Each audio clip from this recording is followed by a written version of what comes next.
live, I can post the link in Discord and stuff. But Yeah, sure. we are here live on Twitch.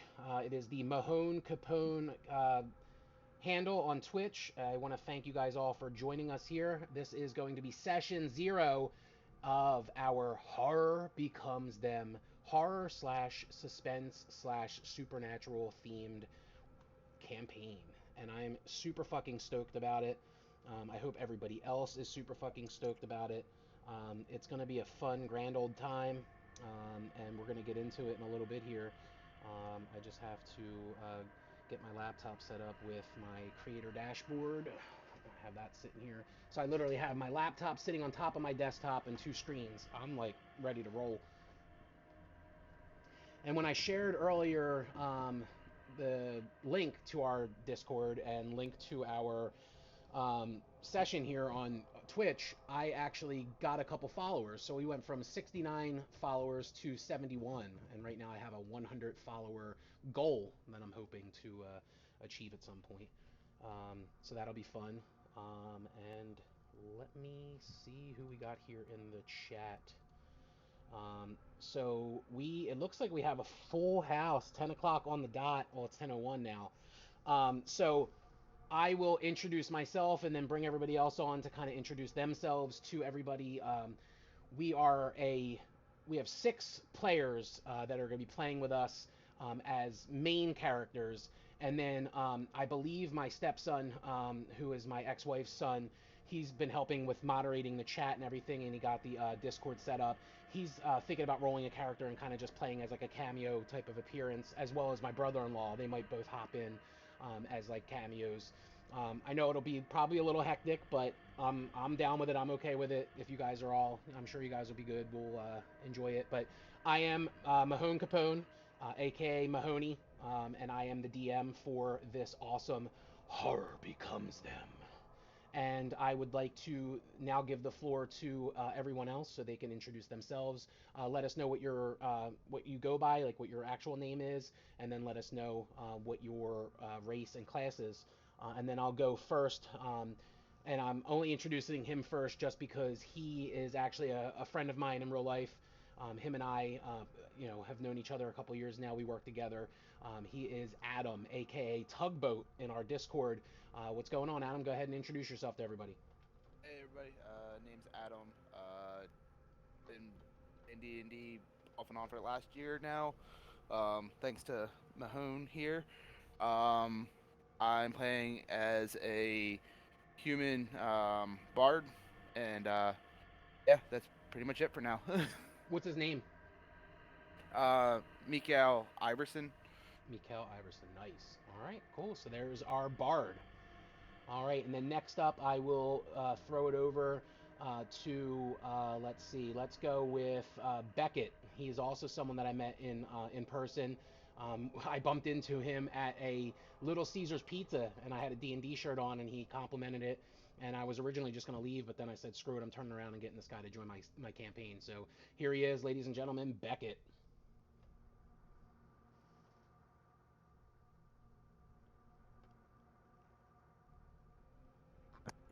All right, we good now? Yes, we're good. Sorry, I was having some mic problems. Yeah, my name's Beckett. I go by like Beck or Bebop. Anything really? I don't know. Anything that starts with B. People get my name wrong a lot, so it's whatever. I am going to be a human fighter. His name is going to be Ivor Vol. Shit, my bad. I just came up with the name a minute ago. Yeah, his name is Ivor. EVOR? EVOR, yeah. All right, perfect. Volkov. VOLKOV. Volkov. Okay, cool. All right, awesome. And then we will now go. Let's go ahead and throw it to Jade. She is also someone that I met in person. She is my pharmacy tech at my at the pharmacy that I get my medication from. She also saw my shirt and brought it up, and we kind of became friends there. So I'll go ahead and throw it to Jade. Hi. Hopefully you guys can still hear me. I'm having slight technical difficulties. Yep, we can hear you. Awesome. I'm Jade. I am playing a half-orc ranger, and her name is Namira Noir. I'm really excited to play. I haven't played since last year, so I'm really excited for this, and I cannot wait to get started. Awesome. Well, we're glad that you're here. I will now throw it to Cursed Kitten. She's actually someone who joined my first campaign that I was doing originally as a one-shot with the Lost Mind of Fandalver, but then it ended up turning into a sort of campaign. It ended up running for, oh geez, I think like 20 some odd weeks. But then a little bit after Christmas time at the end of last year, some personal stuff came up and I disbanded it. But she played a couple weeks with us, and then she had some work related stuff that was going on that she was unable to continue. But we're happy to have her back now. Ladies and gentlemen, give it up for Cursed Kitten. Hello. You can call me Cursed or you can call me Seth. Doesn't matter. I one mo-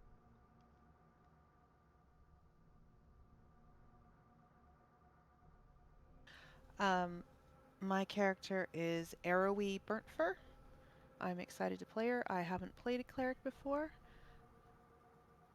She's a death domain, so if you think I'm your healer, you are wrong. But I am excited to play in this horror campaign. I run one, but I want to play one, so I'm really excited. There you go. And it's awesome because the cleric that you're playing, the Grave Domain, is like one of my favorite clerics.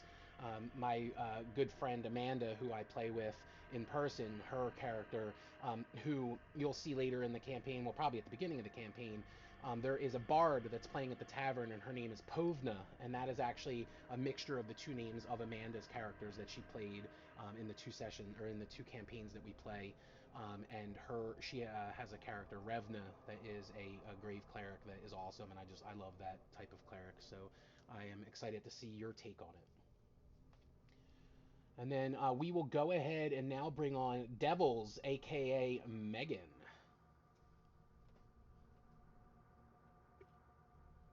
Yeah, I'm Megan. I'm playing an ASMR paladin, and I'm extremely excited for this campaign. Awesome. And ASMR is an awesome. I love them, especially a paladin. They're super powerful and awesome. So I'm excited to see your take on it as well. And then last but not least, certainly not least, we have Cora. Hello, my name is Cora. As you heard, I'm playing a tiefling druid, and her name is Phelan.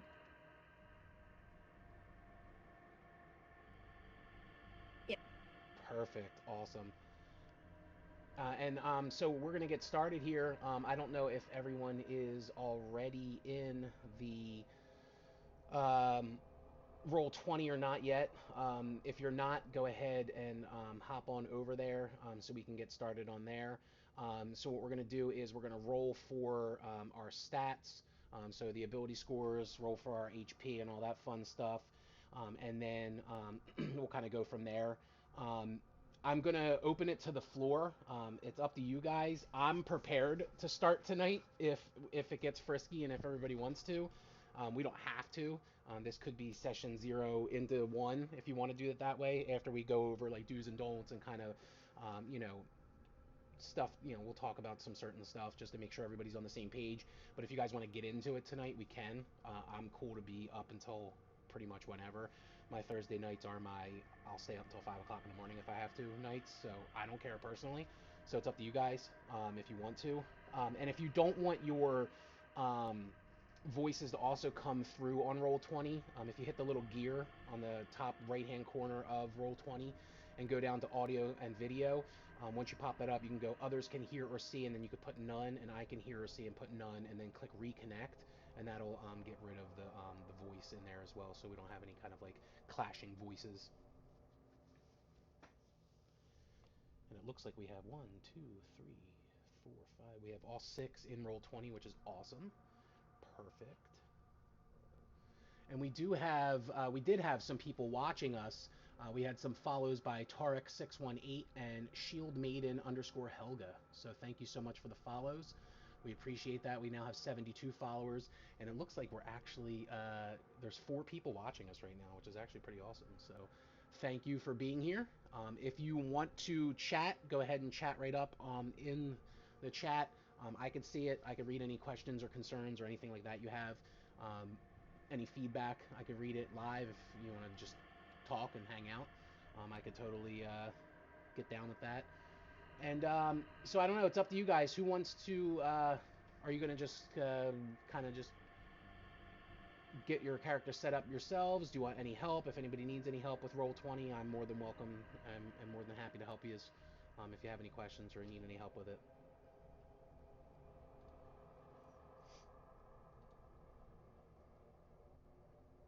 Looks like everybody's name is good to go too. So Michael Iverson, Arrowy Burntfur, Ivor, Phelan Farron, Hemra, Namira, and then my brother-in-law's Tantalus. So that's cool that he hasn't quite gotten with us yet. I just told him to come in whenever he feels like it.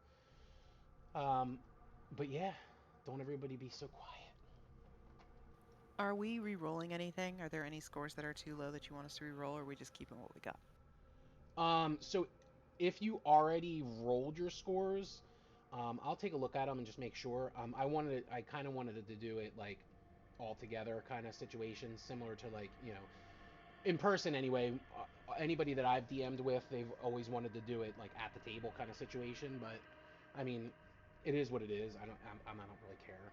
But I just rolled in D&D Beyond, but if you want me to roll in Roll20, I can do that. nah, you don't have to. Let me just pull. I'll pull up your. Well, if you could do me a huge favor, that would make it a little bit easier. Anybody that rolled on D20 or sorry D&D Beyond, do me a favor and go on to Roll20 and then just basically copy what's in D&D Beyond and put it on Roll20. It would just be a little bit easier for me, so I don't have to have so many windows open, because my computer is not the greatest, so it's kind of a little bit of a POS. All right, so you got 17, 15, 9. Ooh, that's 6. I would, if you want to keep the 6, that's you, but that's a little low.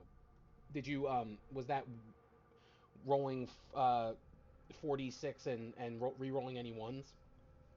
Yeah. Okay, wow. Phew. I haven't seen a 6 in a while. Bad. So what was it? 3 2s? I got. Yeah. Mm, It was bad. that's rough. What do you have that as? Is that your strength? I don't have it as anything. I rolled it just this second, so I can roll that one again, just that one, and keep all the rest of the scores. Yeah, I would re-roll the 6. That's a little low. I haven't seen somebody rolling a 6, and that was a sad roll. There you go. That's more manageable. More manageable. So how are we doing the stats? Because what I usually do is is 4d6 and then drop the lowest. You said 3d6 and re-roll any ones. No. I meant to say 4d6. So roll the 4d6, take the highest ones, and if take the highest numbers. I shouldn't say ones. Take the highest numbers, and if you roll any ones, re-roll those ones. Okay, cool. Yep.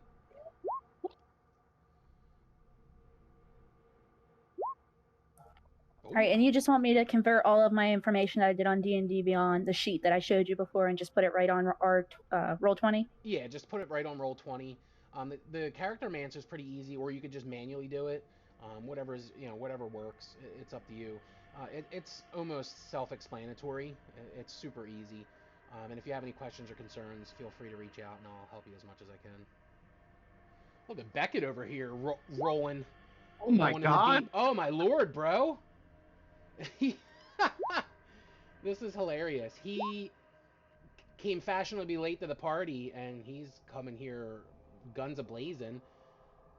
Like, for instance, that 16 at the top, you have to re-roll that 1. So that might end up being higher than a 16, potentially. Wow. Bro. Okay. All right, well, you're going to be like the tank of the You don't want to nerf these stats at all? I mean, that's up to you. I go with the rolls, bro. I mean, I'm okay with it. Is everybody else okay with it? I mean, you guys, I'll be honest, you guys are a little squishy. You have a ranger, you have Hey! Hey, listen, Rangers are squishy. They are. It's, it's up to you guys. I'm okay with what he just rolled. I mean, that's it's not like he was fudging rolls. It was roll 20. Roll 20 was just like Beckett's gonna have these godly stats. I'm gonna use roll 20 and it's gonna give me like low scores. All right. Yep. Everybody else is gonna do it, and it's gonna be like 6, Exactly. 9, 8, 11. It's just because Beckett just rolls like that. He's just, he comes late to the party, he leaves early, and he rolls all these godly stats, and it's just a part of Afraid it. to use D20 now. Yeah, and I don't think I've rolled a nat 20 in my Oh my boy. real life game in like months. I've been doing terribly. I don't know where this luck came from. My brother-in-law just said, "Do I need to connect to the Twitch stream or roll 20? Roll 20 and join Discord." I have to send him our Discord How do link. you re-roll dice, or did you just roll another D6? Just roll another D6. Another one. Look at that. You Doing can good. you can re-roll it.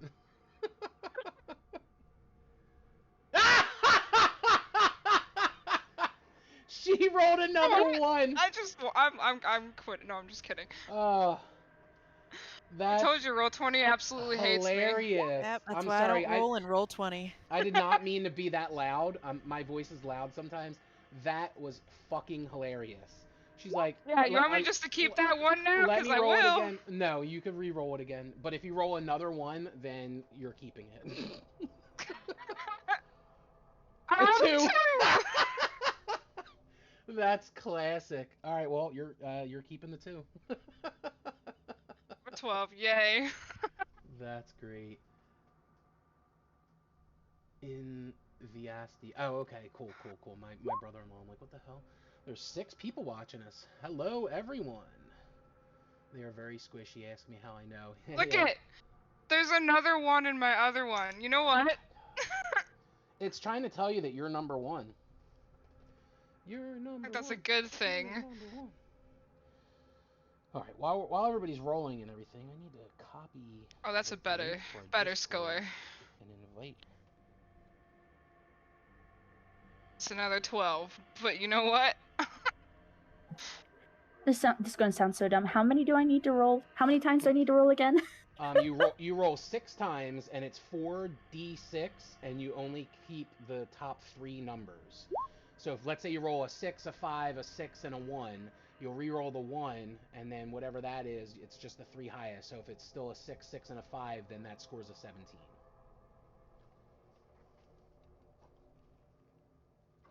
If that makes sense.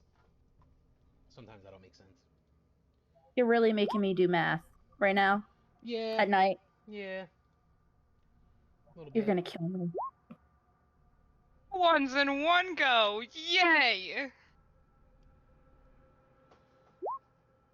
Oh, that's better. A 6 and a 4. I'll take that. I will take that.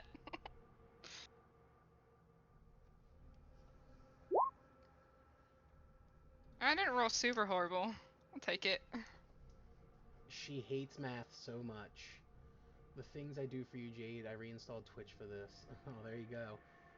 Hughes9856 said that you hate math so much, and he reinstalled Twitch for you. So you better be loving on Hughes. Adam, re-roll that one for me.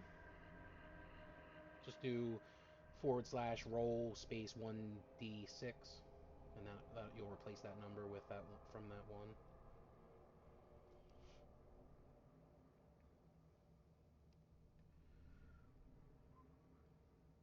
So has anybody gotten a chance to look at the stream and see how it looks? All right, so you're gonna replace that with the 4 there. So then that's gonna be 15. Yeah, I'm looking at it right now, and I think it looks pretty good. It's definitely cool. Something different. It's interesting. I like it. It'll be fun once we get into it. I love the music and the eeriness and the funness. Oh, there he is. Glenn C. is my brother-in-law, ladies and gentlemen. My brother-in-law is in the building. He is not in Discord yet, I don't think, but he will be attending soon. I need to fix Well, this. early greetings then. Early greetings.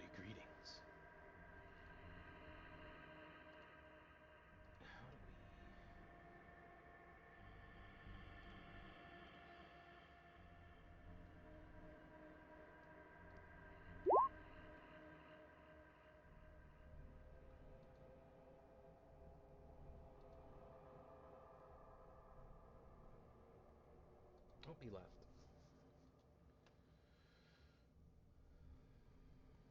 And he's back. Rolling 4, keeping 3. Correct? Yes, you roll 4d6 and you keep the 3 highest numbers rolled.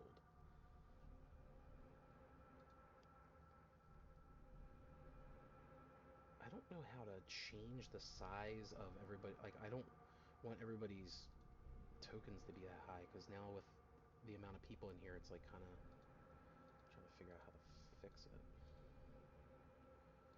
Are there any banned spells or feats? No, Perfect. because that's how I roll. I roll like Beckett rolled.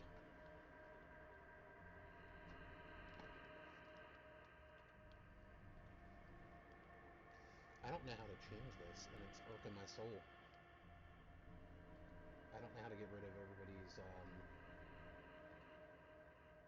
photos in the chat.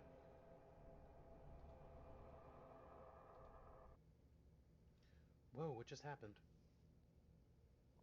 Oh no. Did it boot anybody else out? It booted me out. What was that all about? I apologize. I don't know what just happened here. I'm sorry. I don't know what happened. That was like weird. Does That's How I Roll count as a pun if we're in D&D? Yup, that's why I say it. Because that's how I roll. Adam just rolled a fucking 20. Oh, well, no, you rolled a 6, 6, and a 5. So, damn, 17. Not bad. Yeah, and don't forget, you're not taking that total number where it says 20. You're taking just the 3 highest numbers. So, it's just the 6, and the 5. So, that's 17. I'm still trying to figure this out, and I don't know how to figure it out. I'm trying to get rid of, like, see how, like, if you're looking at our Horror Becomes Them, like, our Roll20 session, it's got everybody's name and their pictures. I don't know how to change it. Like, I don't know how to get rid of the pictures and just have the names so it's not taking up so much room. I thought it was in the settings area, but I'm looking in the settings and I don't find it. Is anybody else familiar with Roll20 at all or no? What are you trying to do? Take the pictures off and have just the names? Yeah, I'm just trying to get rid of the actual, like, pictures of everybody with their names and just have just the names, because it's just taking up a lot of space. If you go to the gear and then you go to audio and video and go video display, it'll say player video avatar size. Click on that drop down, it'll say names only. I'm okay with doing it small. Or small, yeah, whatever you want. Thank you. It was killing me inside.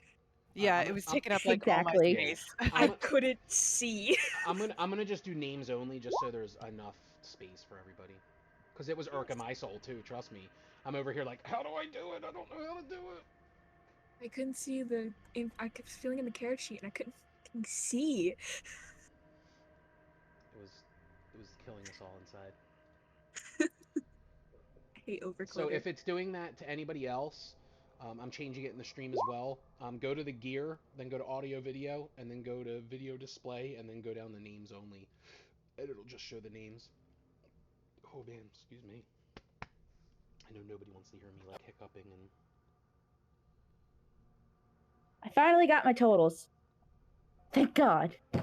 Oh God.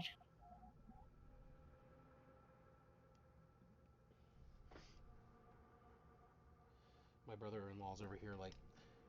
He's in his 40s, so he's over here like having a hard time.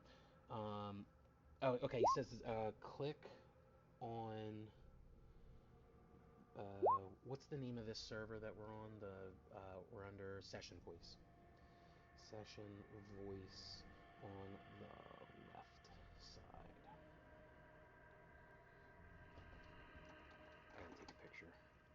when you're trying to get your brother-in-law who's in his 40s to do something that he's not used to doing.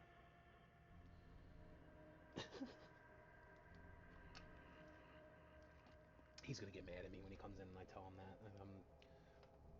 I'm I'm being an ageist. How dare you? Hugh said finally, she says, like it was her math final. Finally. Oh man. I just got done my math exam.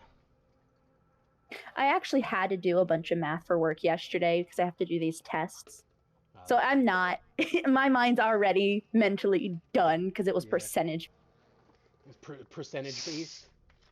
Yes, which is my nemesis. I can do math. I don't mind math. I actually kind of like math. Sorry, I need to mute my mic when I'm pouring drinks.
Okay, I got a little too quiet there. People in the stream, watching the stream, is probably like, what the hell is happening here? By being your sister's favorite and all. Hold on. And Arrows hoping I was your nemesis, Jade. Interesting. My brother-in-law's having a hard time getting into the thing, into the Discord. I'm trying to like figure out how I can add him in here. He's like, I don't know how to do it. R. I'm like, what is your name on Discord so I can add you?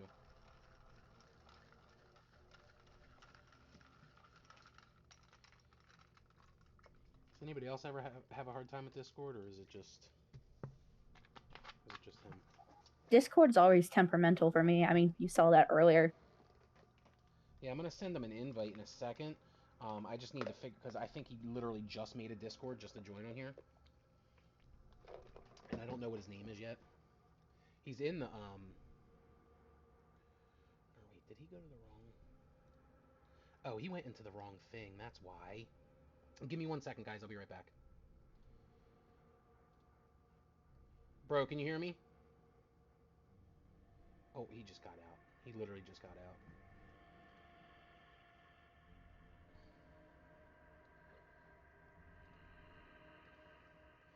I'm back. I have to invite him to this server. That's what ended up happening. Yeah, that was my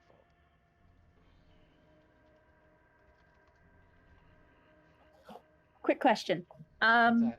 For the roles we do we do them in order of how they are, or are we able to select where they go? No, you put them wherever you want to put them. Okay, thank you. You're welcome.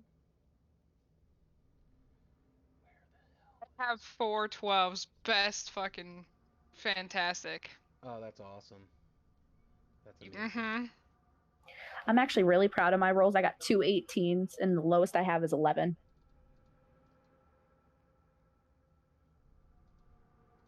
Nice.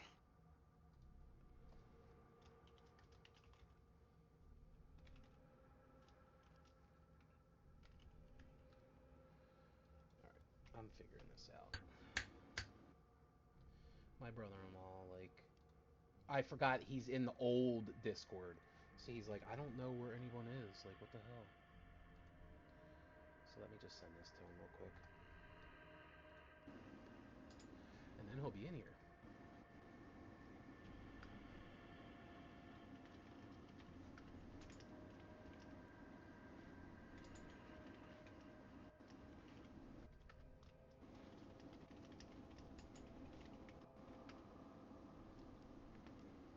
How's everybody making out with their sheets? Is everybody good? Anybody need any help? Everybody copacetic? Did everybody get their sheets set up? I'm still working on mine. I'm trying to See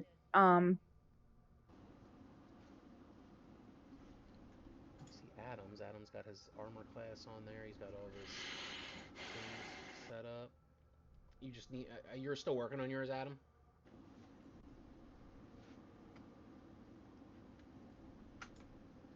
I'll take that as a yes. Mine is complete. Sweet. I'm still like not used to everybody's voices yet, so That was cursed. I am complete. okay, awesome. Arrowy, let me take a look. Character sheet. I'm still working on mine. My laptop's acting up, but I've got it working now, so it shouldn't be much longer for me. Awesome. Cursed, you said that you completed it. Did you save it? Because when I go onto your thing and I click character sheet, it's popping up saying, how do you want to create this character using Necromancer? Hold on. Whoop. Let me get out of it and go back in.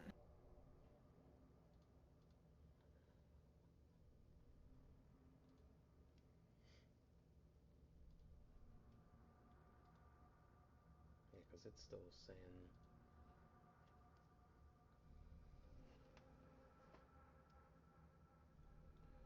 It's saying one archived character. It's coming up fine for me. You're just clicking on my character? Or are Yeah, you clicking on the I click the on your builder? character. No, I go to, I click the little journal entry thing, and under players, I go to arrowy burnt fur. I click on it, and then it says character sheet. I click on your character sheet, and it's coming up, say, and I'll take a picture of it and put it on the Discord so you can see what I'm seeing. But when I You click might on, just need to refresh. yeah, that's what I'm probably gonna have to do. I'll just show it to you just so you can see. Sure, sure. Wonder if my brother ended up being like, I'm getting the hell on here. I'm getting out of here. What am I doing? Go into our Discord is what I'm trying to do.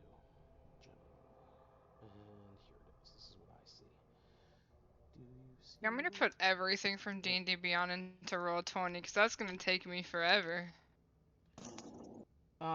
I mean, you don't have to put everything. Like, if you, I could pull it up. If it's already in our campaign in there, it's not a big deal. I could look it up and all that Well, I stuff. have all my stats and stuff in Roll20. I just meant like ideals and personality traits and all that inventory stuff. Yeah, I mean, you don't have to do all that if you don't want to. I'm not trying to bog everybody down. I was just more worried about your ability scores, your modifiers, all that stuff. Yeah, I If I have need to all know that any of in your here. ideals and shit, I can just go into. Is that in Roll20?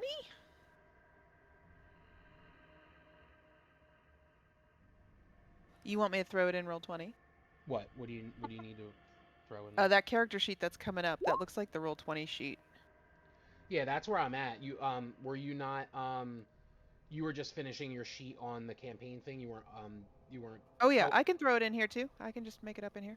Yeah, it would just be a little bit easier for me. Even just No the problem. main stuff. You don't have to go all out with your backstory and all that shit. Like just the numbers I'm worried about. It's just a little bit easier, so I don't have to have too many windows open. Like I have the campaign window open, so I mean it is what it is. But I just didn't want it to be just too much.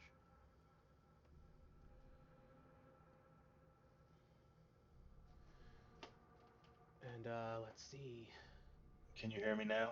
I can. Here he is, ladies and gentlemen. The man of the hour. It took him an hour and a half to get in here. I forgot And that I'm you an weren't. IT guy. Imagine that.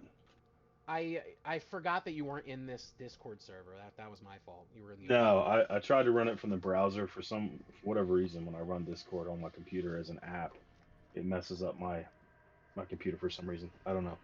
Um, but it's working now. So greetings, everyone. Some of you I probably know, others I don't.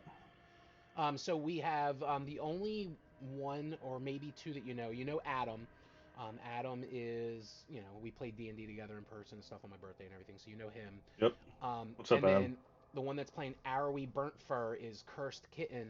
Cursed, who was in my first campaign, the Lost Minds of Fandalver. She was like in the first few weeks, first few sessions. I'm not sure if she was there when you when you came in and cameoed or not.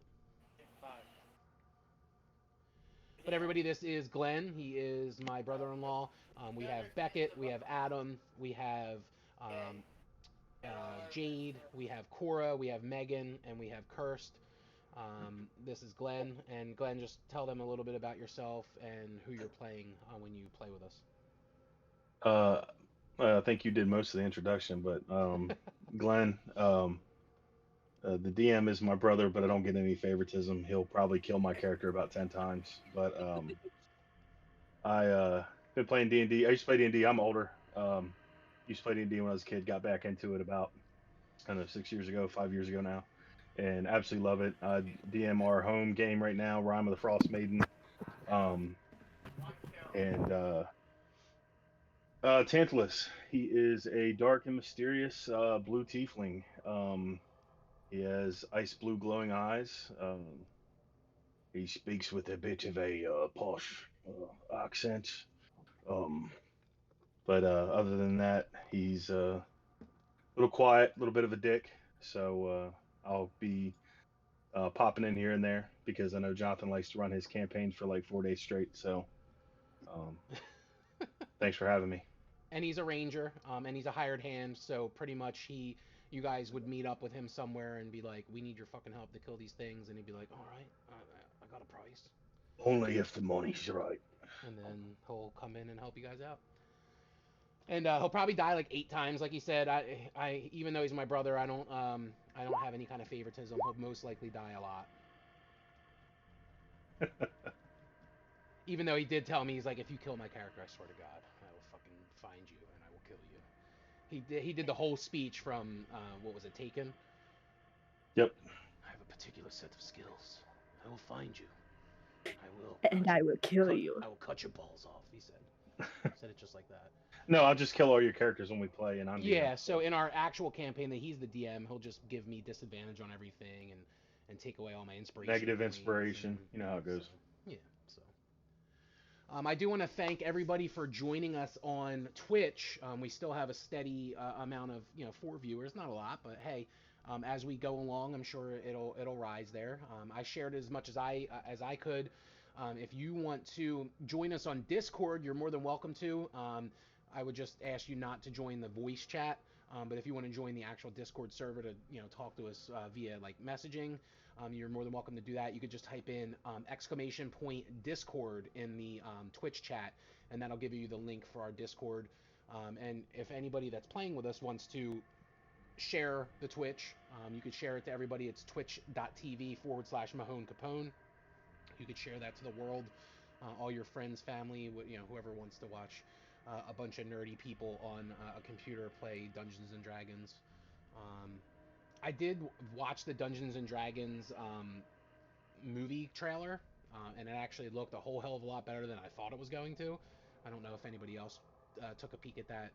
They released it today because of it being San Diego Comic-Con, and it was pretty awesome. So if you haven't seen it yet, I would watch it. I got super excited because in Glenn's campaign that he is the DM for, we have an owlbear that is one of our like companions, and it's a white owlbear because of it being like kind of like polar bearish winter time in the Rime of the Frost Maiden, and there you go, get it right. The character actually morphed into a white owlbear, which was pretty awesome. So I was like, oh my god, look! It was a highlight of my night tonight. Well, hopefully it doesn't crash Until and burn now. like the last several D&D movies. Yeah. I think it stood the test of time. The Dungeons and Dragons movie with Marlon Wayans. I actually liked that movie. It was a great movie, but it bombed in the It did theaters bomb. because Yeah. D&D wasn't big then. I mean, Stranger Things. What can you say? Stranger Things brought it Reinvigorated. back. Yep. And our Lord and Savior Matt Mercer. Yes. Very true. Him and the cast of Critical Role pretty much brought it back to the forefront. I mean, everybody's already been playing it, but it's mainstream now. Unlike when I was a kid, like they portray in Stranger Things, how it was. They thought it was devil worship. You didn't talk about it. You didn't say that you played, and it's really cool to see that it's come, a complete 180 now. Everybody's into it. They got whole entire football teams playing it, on their breaks during training camp. So Yeah, it's pretty awesome. I just fixed everybody's names. I don't know if anybody saw on the stream there that a couple of the people's names were messed up still. So we do have Namira, Phelan, Arawi, Himra, Tantalus, Michael, and Eivor. I have everybody's names all good to go in this beginning little spot here. Who is still completing their sheet? I'm still going. I am. I'm still Okay. going. I am. Oh, you're good. I was just Yeah, I'm curious. still going. You're good to go. We're good. I do want to thank the following people for following us. I have a little bit of a contest or goal for followers. I'm trying to get to 100 so far, so we'll slowly but steady get there. I hope. So we have 74 now. Before we started the stream today, we were at 69. Giggity giggity. But now we're at 74, so that's kind of cool. We got Invinasty. We have little, what is that? That's me. Little Polter plush, which is Jade, not Jade, sorry, Cora.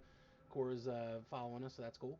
We've got Torek618, thank you, and then Hellings underscore Teenage Mutant Ninja Turtles, my buddy Bobby, from the good old G City, homeboy that I grew up with. I play a game called Eternal City. If anybody likes D&D and likes that whole what do we say, Glenn, normally when we're not using the maps? Theater of the mind. Yeah. If you like yeah. using theater of the mind for certain things, there's a game that we play called The Eternal City. It's a like Roman Colosseum era esque game. It's called a MUD, and it's a multi-person dungeon, is what they call them. And it's all text based, but you could create a character. You can be a healer. You can be somebody that hunts. You could be somebody that tailors, so they make like outfits. You could be a two-handed axe or a pancration person, which is the guy I am, where you use your fists and your hands and your feet and knees and shit. So like almost like an MMA fighter. But it's super fun. All you got to do is go to Google and go to Eternal City Skotos, which is Skotos, and it's the very first link that pops up. And you could actually join on there. It's super fun if you're bored and want to play an online game like that. I would recommend it. I've been playing it since 1999, if that means anything. I've been playing it for so long. I played it when I was in high school and shit. So it's definitely something that I would recommend doing if you're looking into like just doing something off the cusp off the cuff.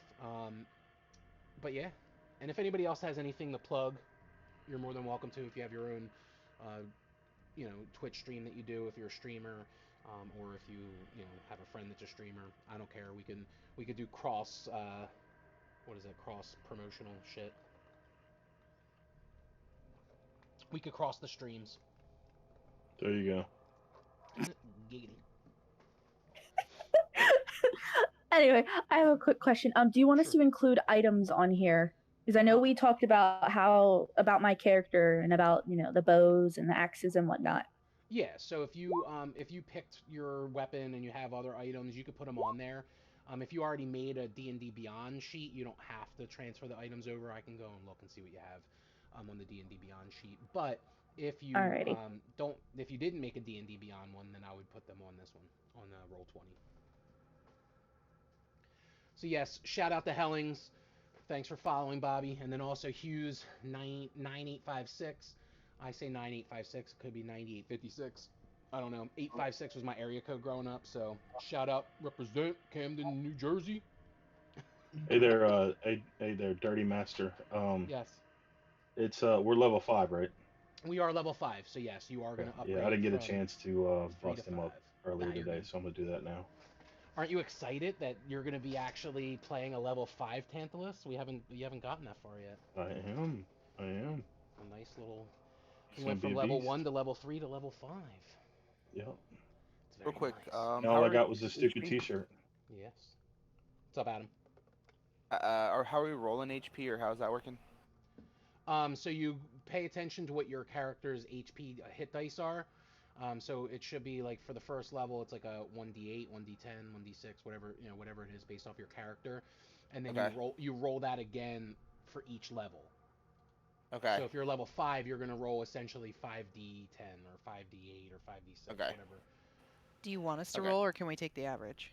You can take the average if you want to. Sweet, because I have bad luck, so I'm just going to go ahead and take the average. Go ahead and take I the have average. bad luck too. You saw those ones that I fucking I did. rolled. You rolled 1 multiple times in a row. You're a 1 artist, so I'm not rolling. Yeah, I think I'll probably just take the average because I just rolled and that's kind of garbage. Are we rolling for gold? Or are we just taking equipment? we can roll for gold. I mean, I'll be honest, it's a horror campaign. I don't know how much gold you're gonna spend because it's gonna be dark quick.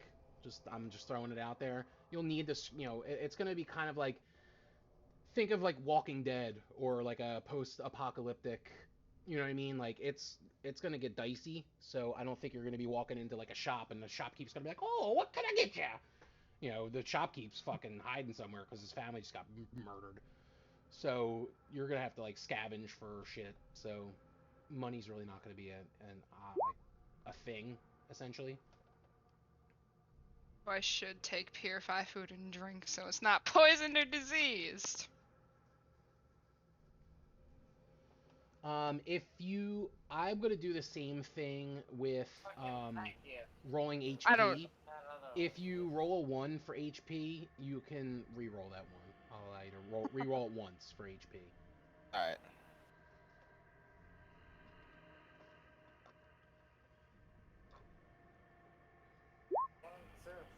All right, that's better. I should have just stuck with my characters. I hate playing spellcasters. This is the first time I've ever played a Valor Bard, so I'm kind of winging it right now. Bards are awesome though. That's what I love about the trailer for the new D&D movie. Chris Pine, if you get your Chris's mixed up, Chris Pratt, Chris Pine, Chris Hemsworth, Chris Pine, Chris Pine played Captain Kirk in the Star Trek movies, like the newer versions of them, and he was also the love interest of Wonder Woman in the Wonder Woman movie. He's playing a bard, it looks like, in the new movie, so that's pretty awesome. And one of my favorite bards, Scanlan from session 1 or season 1 of Critical Role, who I wish more people knew the godliness or amazingness of what's his nuts? Oh, God, his name is escaping me. What's the guy that plays Scanlan? Sam Riegel. Sam Riegel. There you go, Sam. God, dude, Critical Role is extremely popular. People know who Sam Riegel is, man. No, I know, but I'm outside of Critical Role, like just outside of what he does his there, character like acting. He's incredible. His voice is amazing. He comes up with like music and skits and shit. Like he should be more popular than he is outside of the D&D world. Personally, that's how I feel. I think Sam's a big deal in the voice acting world. It's the world that we with touch, gaming and all that stuff. Yeah, yep. It's he's hilarious. He's so fucking funny, and watching him on the streams where he has like different shirts on, and he has like a campaign 3 spoilers, bro. No, I'm not. I'm just some of the stuff that he does, like it's genius. You're like, dude, and he came up with like most of their fucking theme songs for the campaigns. Like, I don't know, it's just awesome. He's a beast, man. But Chris Pratt was that Prince guy from Princess Diaries 2, was he? Oh, and Chris Evans too. Yeah, there's a lot of Chris's, man. Evans, Pine, Hemsworth, Pratt, Tucker. He doesn't even fit in there. Sorry, I was trying to think of another Chris. Rock. Sorry. It's the 5-finger say to the face. Slap. Will Smith slaps. He does. Yeah. That's what the new young. Oh yeah, that's what we got to bring up. Thank you for mentioning that, Glenn. You are the oldest person in this room. Well, you said slaps, and I thought of the younger generation. You're the oldest person. Bro. Why you put me on blast like that? No. I was telling them when we were signing, when everybody was getting ready, because I was just curious what everybody's age is. I told them I'm the old one of the group. I said I believe that I'm the second oldest out of everyone. So it goes Glenn and then me and then everybody else is in their 20s. Glenn by a lot, I'm sure. Yeah, there's a lot of folks in this campaign that are in their early 20s. Just in my about. late I 20s, so- left that camp a while ago. Yeah. Well, that's the Cursed is the only one that I wasn't sure what her age was. So how old are you, Cursed? If you don't mind me asking, I know. Hey, you never ask a woman. I know. I will be 38 this year. Okay, wow. So I'm not the second oldest. You're the second oldest by a couple years. Okay. I'm Ha 35. ha! I'm 35, so you'll be 38. Glenn's in his 40s, I'll just say. Hey, man, I don't care. I'm 44. He's 40. 44 years young. Yeah. So he's 44, then you're I'm 38, so old. I'm 35, and then everybody else is in their 20s, I believe. Yeah, I'm a month away from 21. Wow, Jesus. Wow. I'll be So- 30 in September. Oh, well, there you go. So Megan will be 30 in September. Once That you was leave Megan, your right? 20s, all it means is that you get the opportunity for when things happen in D&D for you to go, back in my day, That's right. goblins used to could roll kill with you the outright. Well, Glenn, how long have we been playing Rhyme now? It's been over 2 years It's now, been right? 84 years. It's been 84 years since I We're going up. We'll be coming up on 2 years this fall. This fall's 2 years? And yep, and you guys are still basically in the same spot you were in last when we started because you don't go anywhere. We have some people in our game who like to just like stay in one area and like search everything and do everything, and yeah, it gets a little. I like to just climb you guys fences and do a try lot to of- kill people, and we You role guys play do a lot of role playing. Yeah, I think yeah, that you I think there's that's a good the mix difference. of both. Yeah. Yeah. See, but I enjoy the role playing aspect of it. Like it's fun. But it's like I said, we mesh well together. you guys are getting to the point of cresting that top, the main hump of the roller coaster. You guys are right at the very tippy top, and once you come over the side, it's pretty much all downhill. That's the third act or the fourth act of a movie of an action movie where all the real now we got to save the world stuff starts. You know what I mean? Word. You guys have done all the character building and getting to know each other and cementing yourselves as heroes of Icewind Dale or would be heroes. Well, now you got to put your money where your mouth is and actually save the world. So you guys are almost at that point, and once that happens, it'll be a lot of bam, bam, bam, bam, bam. So now Hate to throw the word railroad out, but you know, choo choo. But now we're getting ready to go fight Thanos and bring all of our friends back that got snapped, essentially. Kinda. For the younger crowd in the group. Yeah. The what? For those young kids in the group. Who's Thanos? Back in my day, All right, Thanos was stronger than he is. I think I'm set up now. You think? And that was Himra or Namira? Wasn't me. Wasn't Himra. Jade, that was you, right?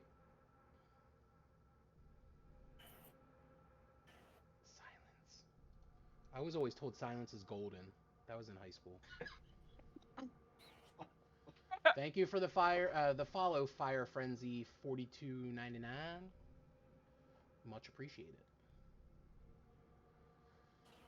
Is it really spamming if I'm the only person commenting? Oh, that was a shot. That hurt my heart, Hughes. Jade, get your friend and put him in the corner. Or your sibling, or whoever it is. That just... E2 Brute.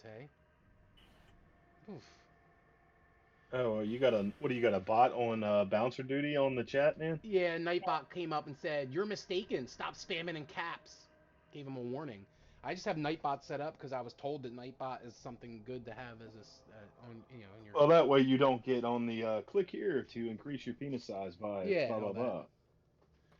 It timed me out. I was trying to make a joke about the Titanic. Never let go, Jack. Is he trying to say that your campaign's going to be the Titanic? Probably. It might be. I mean, I've been there. People tell me that I'm a murder hobo DM. So I mean, I told everybody. Well, I mean, have you told the victims? I mean, the other players how many times you killed people in the last campaign? Yes. I hold that record. Adam was on his third That's character. right. Adam is Adam was the designated dead guy. Yeah, I died the very first session. I know. We had 5 died. people, and 3 of the 5 died the very first session. I get it. I Yep. know. And then Gawain died. Cursed also and died then he that got very first resurrected. session. Died again. Did you not, Cursed? I did not die. You didn't die? I thought you did. No, I got real close, but we didn't. You almost die. died. No. I just remember getting yelled at that everybody level 1 characters couldn't Michael Jordan slam dunk up a fucking hill. And I'm like, bro, you guys were stressed literally about that just like so bad, man. people sitting at a bar drinking, and some dude came in and said, "Holy shit, I need your help. Grab the nearest weapon." And somebody just grabbed like a butcher's knife and was like, "Let's go." And then all of a sudden You they mean wanted I to be able can't to like climb a hill straight up 35 feet I can't jump with 60 no feet up this equipment hill. I'm like, "No, you and can't." see a goblin I hiding mean, behind a tree? choices were definitely made. Choices were made. People Hey, died. let's go up Things this happened. little. Let's go up the what was it? The cave thing, and then by the way, there is a lot of shit that's like the final boss. We Bro, you skipped guys were like, everything. "Oh, look, this looks like a duct. Can we go through this like this fucking air vent?" I'm like, maybe I wouldn't. Oh yeah, we're gonna go through the air vent. And they went That from was fucking amazing. went I don't know from what you're talking about. Area 1 to Right? Area 8, and Area 8 had the main boss in it. And I'm like, I wasn't Hey, prepared man, for this, but you guys are probably gonna die. Yeah, that's the It's part of like being a it. DM, dude. It was I cool know. as shit.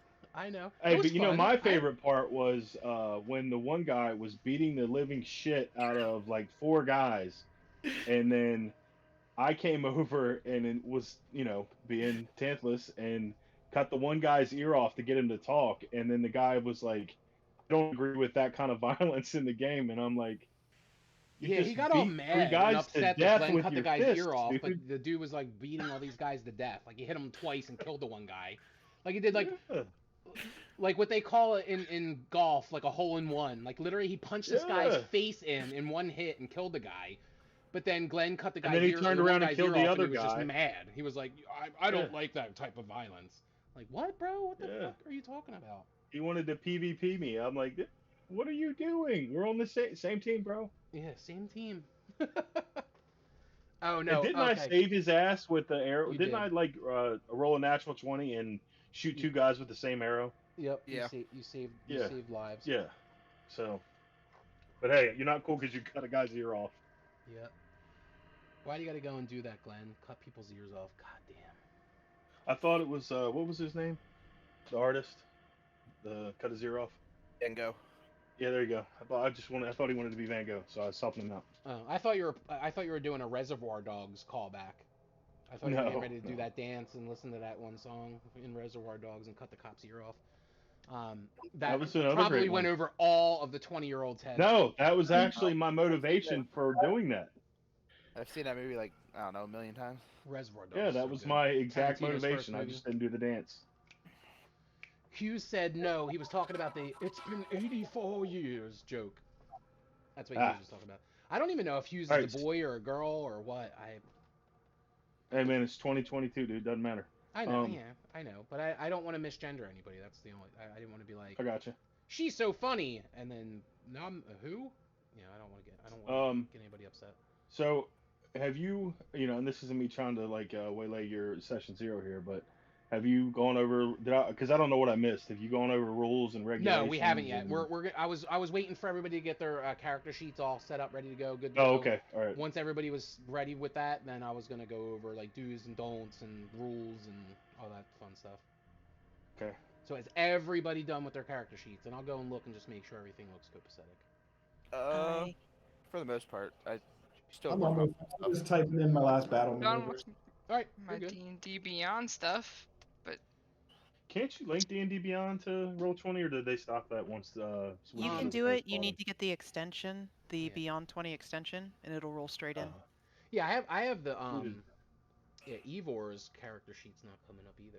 Yeah, I need to do that because half the stuff that Tantalus can do isn't. I had to like manually input, so because I don't feel like buying the stuff from Roll20. Already got it That's the thing on that sucks. D&D is Beyond. I have all the like documents like.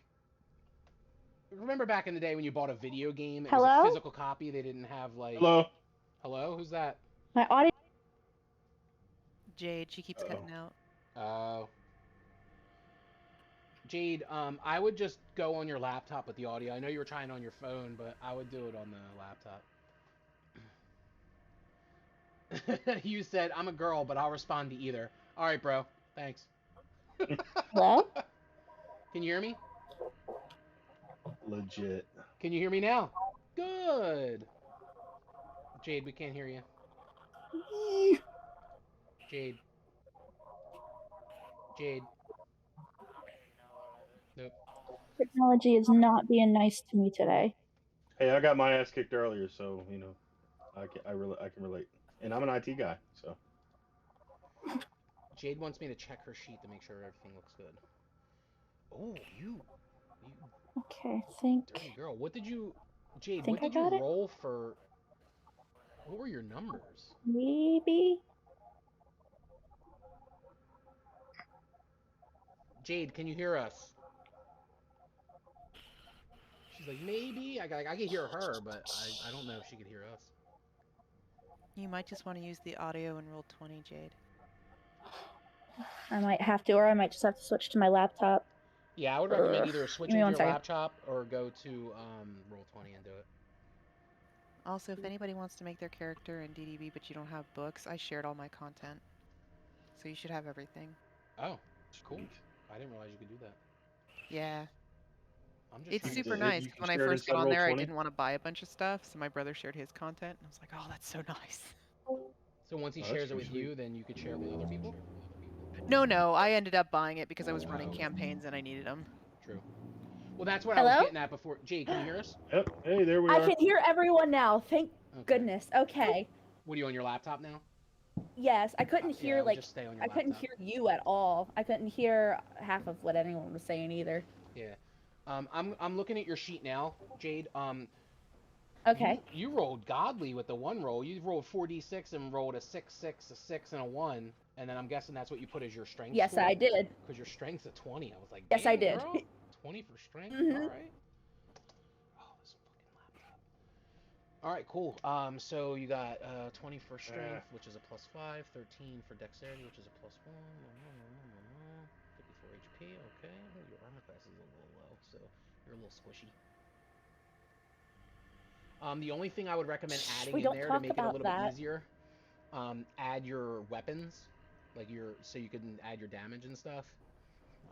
If you, oh, go ahead. Do you need help with that? I could probably. Oh no, I was speaking to myself. I heard. That's the only thing I would recommend is at least getting your attack, like your weapons in there, so like you could actually just click on the weapon and it'll roll for you for that particular weapon. It makes it a little bit Okay, easier. I'll go ahead and do that because I have my weapons in D&D Beyond, so I'll just switch them over. Word. There you go. Sheet. And Jade, is Hughes your sister or friend? Hughes is a friend of mine. Okay. Because she just said Jade's audio. They're in a whole does other that. group. Whenever I'm on my phone constantly gives out. I don't know what's wrong with it. It did it when I first got the phone too, so I'm gonna stick with my laptop. It's probably easiest to do it that way. So we've been streaming for about an hour now. I do want to thank everybody that's watching. We have about 5 viewers. Some of them might be us, to be honest, but I mean, it's not a big deal. We'll eventually get out there. We now have 77 followers, which is awesome. I started with 69, so that's good.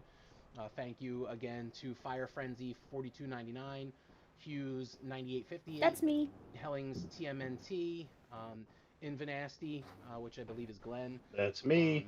Thank you all for following. That's awesome. You know, if you want to join the Discord, if you're not a part of the Discord and you're watching this later, you could go into the chat when we're streaming again and do !Discord, and it'll give you a link to join our Discord. You can go on there and just bullshit with us. As of right now, our group's a little quiet, but that's just because they haven't played with each other yet. So I'm sure after we get through one campaign, Sounds so dirty. Everybody will be going balls to the walls. Or I hope. Who's cackling? I was not prepared for that joke, and it completely threw me off. I was in the middle of typing. What joke? Mine, I think. Uh-huh. You said everybody's not used to playing with each other, and I said that's kind of dirty. Wow. You sinner. Everyone's not used to being in a D&D campaign together. It's all right. Dirty That's the whole bird point over of session 0, and You starting said out, what you everybody said. get comfortable with each I other. know. I said what I said. Everybody's not That's used to it. diddling each other. That's it. It's their first time together. This one time at band camp. This one time at That's D&D right, camp. man. That's a written rule now. You have to, anytime you say this one time, it has to finish with it at band camp. At band camp, yeah. A band camp. What 20-year-olds other than Adam, because I know Adam knows, but what other 20-year-olds know what that's from? American Pie. What, the band camp? Yeah. American Pie. Yeah. Glenn, So, you're not first as and much as second you want to one. be a 20-year-old, you're not a 20-year-old, bro. Your 20's Stop. been a while away. Oh, I'm so gonna fucking kill you on Saturday, bro. Oh, I can't Like, wait. My you body's think ready. it's bad having one arm lopped off? Just wait, bro. Yeah, Just my wait, bro. character lost an arm, guys. Can I? Not by me. Hey, not by me. I know, I didn't do it. That was all on me. But I think I'm better now than I was before because I'm becoming an artificer, and I've always wanted to play an artificer. So I'm a bard. A barbificer. Woo! Can I guest appear and then kill him in that campaign? Sure. No, you cannot. Sweet. I mean, God. You're it's dead. It's not up to Glenn or myself. That's the only unfortunate thing because we play at Chris and Amanda's house, so Yeah. they would have to be the ones that would be okay with somebody coming and guest starring, and you would have to it's a whole thing. So yeah, probably not. But everybody's welcome to my place. If you live in Delaware, like Beckett and Jade and Adam and Glenn, we could have a D&D one shot at my place. Whoop. Let's do it. Yeah. I have a whole game room / office that we could throw a table up and holy shit, rolling a fucking 26 and a 25, Megan. I thought you rolled like ass. I was actually you got a +7, but that's still those are. So you have no idea what the fuck I'm doing on Roll20. I was trying to add it. I guess I'm rolling. My bad. I don't know what I'm No, doing. you're I'm just fine. gonna stop. No, you're Getting all the good. good rolls out first. Yeah, I know. Roll them all out now. So when you're dying in my campaign, you're rolling nat ones and everything. It's fine. Yeah, so see, those are Roll20 rolls. Now look, when you roll from D&D Beyond, I like it because it gives you this. Hold on.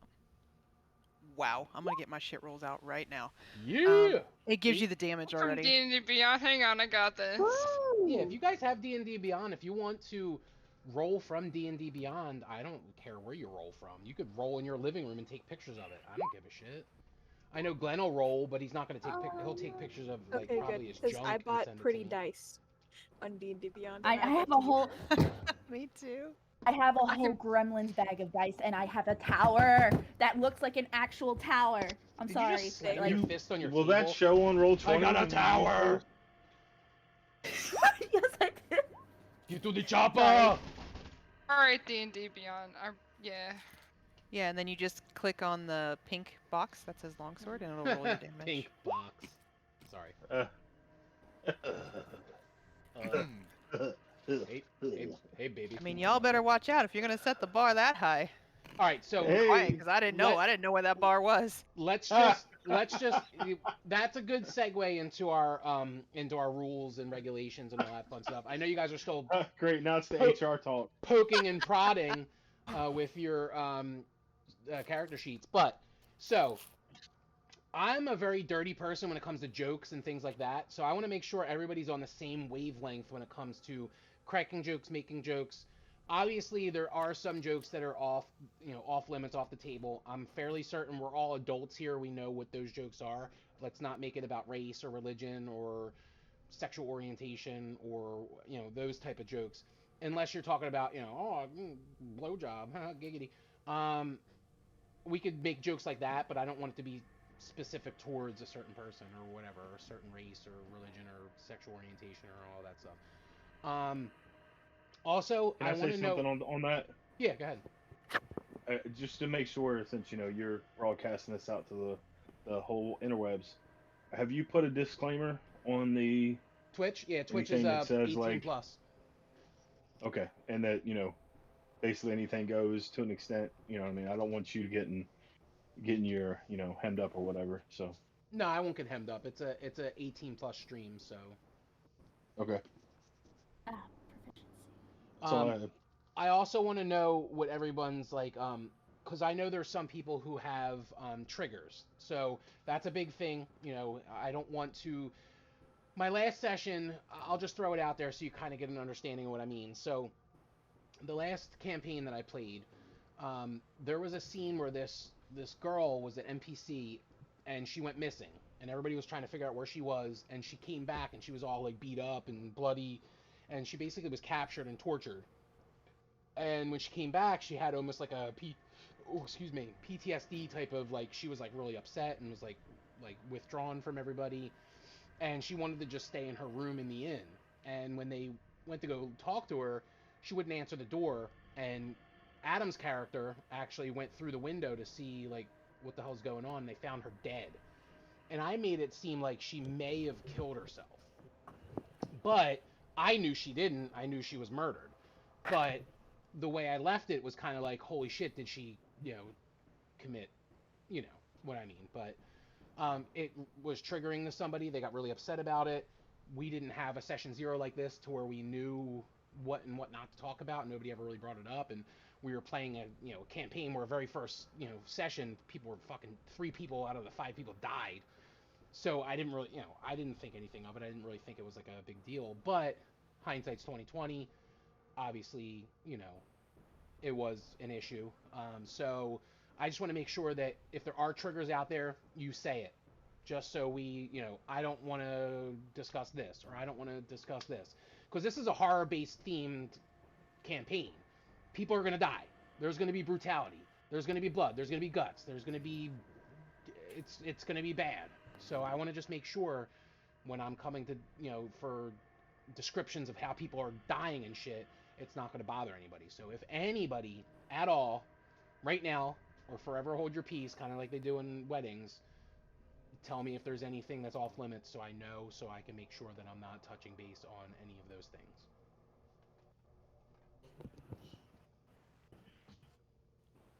I guess I'll go real quick. So I actually run a horror-based game, and I'm just going to give you, from my perspective, what my players were like. No, this is not a me thing, but just in case anybody's not thinking about it, child death was a big deal for some of my players, so I had to rewrite a lot of stuff. That and sucks, because I probably have to rewrite a lot of stuff if people are yeah, upset about that's child not death. for me. But if anybody else in this one is like, hey, that's going to really trigger me, that's just one idea. I had like Okay. 3 characters out of 5 that was like, that is not going to fly. Okay. And then gaslighting, I guess, was a big deal for 2 of my characters, so I had to rewrite other stuff. The only trigger for me is rape. I don't need any sort of forced sexual encounters for anybody. Nope, not gonna happen. I would never touch that ever. Nope, not happening. So you're good on that. Anybody else? Is anybody is that an off limits thing for people where child death or kidnapping, or because just I don't want to give anything away, but these are shadow creatures that are coming through the walls type of situation. If you've ever seen the movie Ghost with Patrick Swayze, I would say, for me, and I hate to be that guy, but because we've had child deaths in our campaign, but yeah, as long as they're not gory or drawn out, no, you know what I it mean? would never Like be like you can have anybody else be eviscerated and they're sucking the juice out of their entrails. I don't care about that. But when it comes to the kids, if you could just be it like hey, they whatever, and they're dead, and they that died. Yeah. would be cool with me. And that's exactly what it would be. It would just be like, you found this young boy or whatever, and they're no longer living. It's not gonna be like, oh, the boy was walking through the field and his throat gets ripped out of his. It's not gonna be anything crazy like that. It's Right. just literally gonna be just X, Y, or Z happened. Like they passed away. Nothing brutal or nothing like that. For other people, I mean, yeah. yeah. An adult walks in and gets fucking ripped open and his guts are everywhere. Yeah. But, Right. That's all. That's really all I got, man. Oops. So nobody else has Yeah, any. They're okay with if Same you here. I don't stumble really have upon a anything kid either. get killed, or you stumble upon them I getting say like death to all kidnapped by the children. creepy shadow creatures. If any of us are even alive, like our characters are even alive. I after the know. first I mean, session, I know. we okay. might get started here at midnight and play for an hour, and everybody might die, and we'll be like, all right, well, we'll turn into a one shot. Great, good job, everybody. Thank you for watching. Reroll your characters. If you want to re-roll, go ahead. If not, I enjoyed the couple hours that we had together. Have a good one. My character. I think I got my items on the thing. On Roll20, let me take a look. I don't even know how to add items. I don't I understand was this trying- character sheet thing. It's confusing. I was like, I just use D&D Beyond. Jade, do you have D&D Beyond or no? Yes, I do. Okay, if your character sheet's I actually on have there, all my items already there. okay, you're good. Just use that then. I'm not worried about that. Okay. If everybody already has D&D Beyond and their character sheets are set up and you can actually click on your weapon and it'll already do the roll and do the damage, then we don't have to worry about that. This was just for the people who did not have D&D Beyond that was doing it, you know, on Roll20. So Quick nobody said question: it, so I'm how gonna- exactly do I do that? I'm sorry, repeat that? I know how exactly do you do that? Do the rolling on here? I know there's a way. I'll be honest, I completely forgot. I think on D&D Beyond you If- just click your weapon and I think it automatically. Yep, you just click your automatically weapon rolls. or you click your proficiency. Like if you see like, so I rolled a 17 deception. If I wanted to use, say, my dagger, I click on my dagger and. Okay, so Yep. I should. Let me see. And I think you can turn on in your thing. I think you can turn on the dice so you can see the dice roll across your screen if you want to. I don't have that enabled right now. I don't think.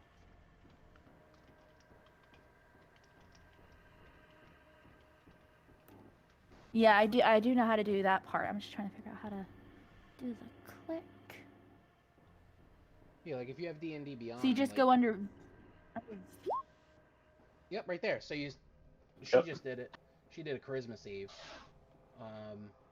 You'll just click on, like, let's say your weapon's the short sword or something. You literally just click where it says short sword, and it'll automatically roll into Roll20. So in case anybody wants to do it, if you go up to the extension and you're a ranger or a barbarian, you can actually add it on so it'll have your extra stuff, like when you rage, it'll add your modifiers. But also you can toggle whether or not you want advantage or disadvantage. Not everybody wants that on, but I'm just letting you know it's there. And just to make Yeah, sure cool. that you know that everything's linked, like Roll20 and D&D Beyond's linked with like Chrome or whatever, Google Chrome.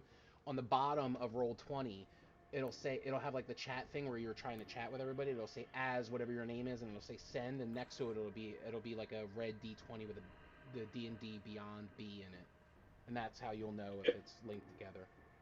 Hey, I got a question for the Sure. connector. Can you export your character sheet from Roll20 into D&D Beyond, or do I got to basically start from scratch and plug everything in? I think you would have to start from scratch, to be honest with you, but if you have Which it is on, fine. It doesn't bother me. I've got it on here. I can just I don't do it. I supervise at work. I don't do anything, so I can do it tomorrow at work. Well, here, if you have it on D&D Beyond, all I have to do is send you our D&D Beyond campaign link, and all you have to do is click on it, and you should be good to go. No, send it to me. I don't have Tantalus on there yet. I need to put him on there. Yeah, I'll do it right now. Hold on, give me a second, and I'll be able to get the Just link. send it to me in Facebook Messenger, and I'll work on send it now. tomorrow. Yep, you're good. Yeah, especially if I'm terrible I with just sent it to names. The one, is it Beckett? I think you said you have the books and stuff you can share. No, that was Cursed, the one that Okay. runs the horror campaign. She's Yeah. Okay. Yeah, it's already on there, so you should be able to pick whatever. Sweet. Which is awesome. You know what I mean? Like, she shared it with everybody, so you could just use that. That's the one thing I hate it, because like I was trying to say this earlier, but we kind of got sidetracked. Back in the day when you could only buy physical video games, or you could only buy DVDs and stuff like that. Now everything's like digital. I already have all the physical copies of the books and shit. I don't want to have to also buy it on online too. That's the only thing that bothers me. But Well, Wizards of the Coast bought out D&D Beyond, and so now we're all kind of waiting. Like, if we buy a physical copy of the book, do we does it get a come with a digital PDF? copy of the book? Yeah, that would be awesome. Because then I would buy all the physical copies, because I'd rather have them as physical copies. I just don't want to buy them twice. That's awesome. No, Wizards, they're probably not going to do it. It would be Probably really freaking awesome if cool they of did them. it, but Wizards would be like, I'm oh, a well, if you buy the pessimist, so- physical, it's the physical. If you buy you'll have to buy the digital if you want the digital. That's probably what it'll be.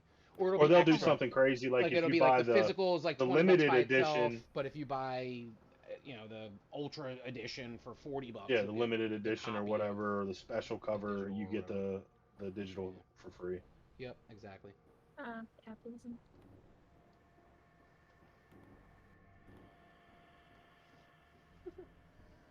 Hughes said, "My character lost an arm. 'Tis but a scratch. I find him kind of armless."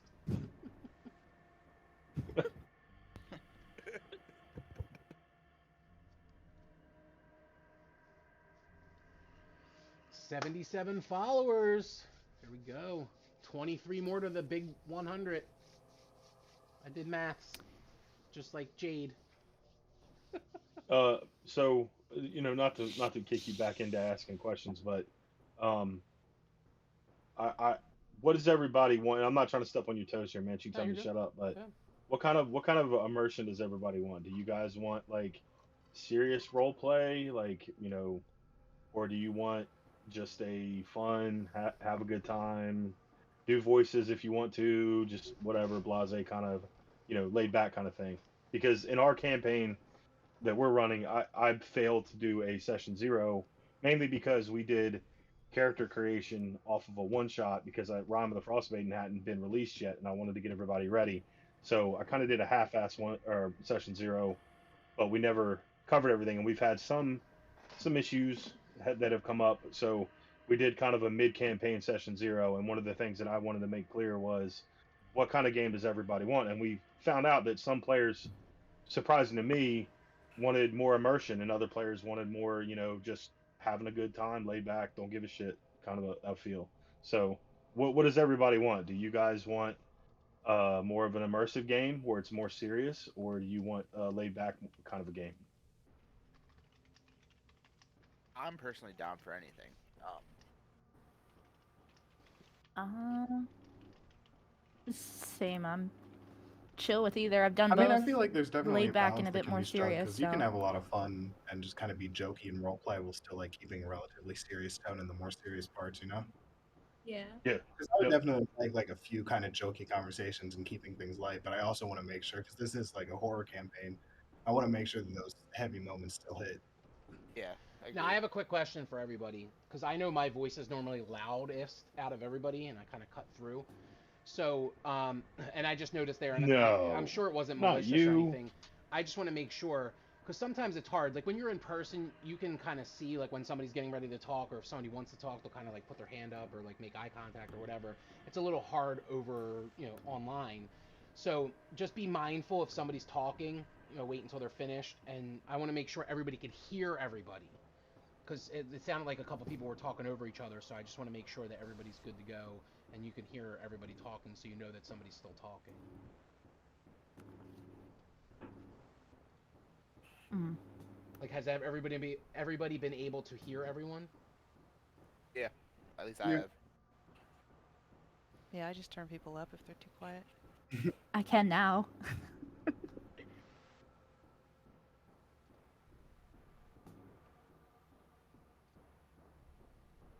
Yeah, for immersion, I'm on board for whatever everybody else wants to do.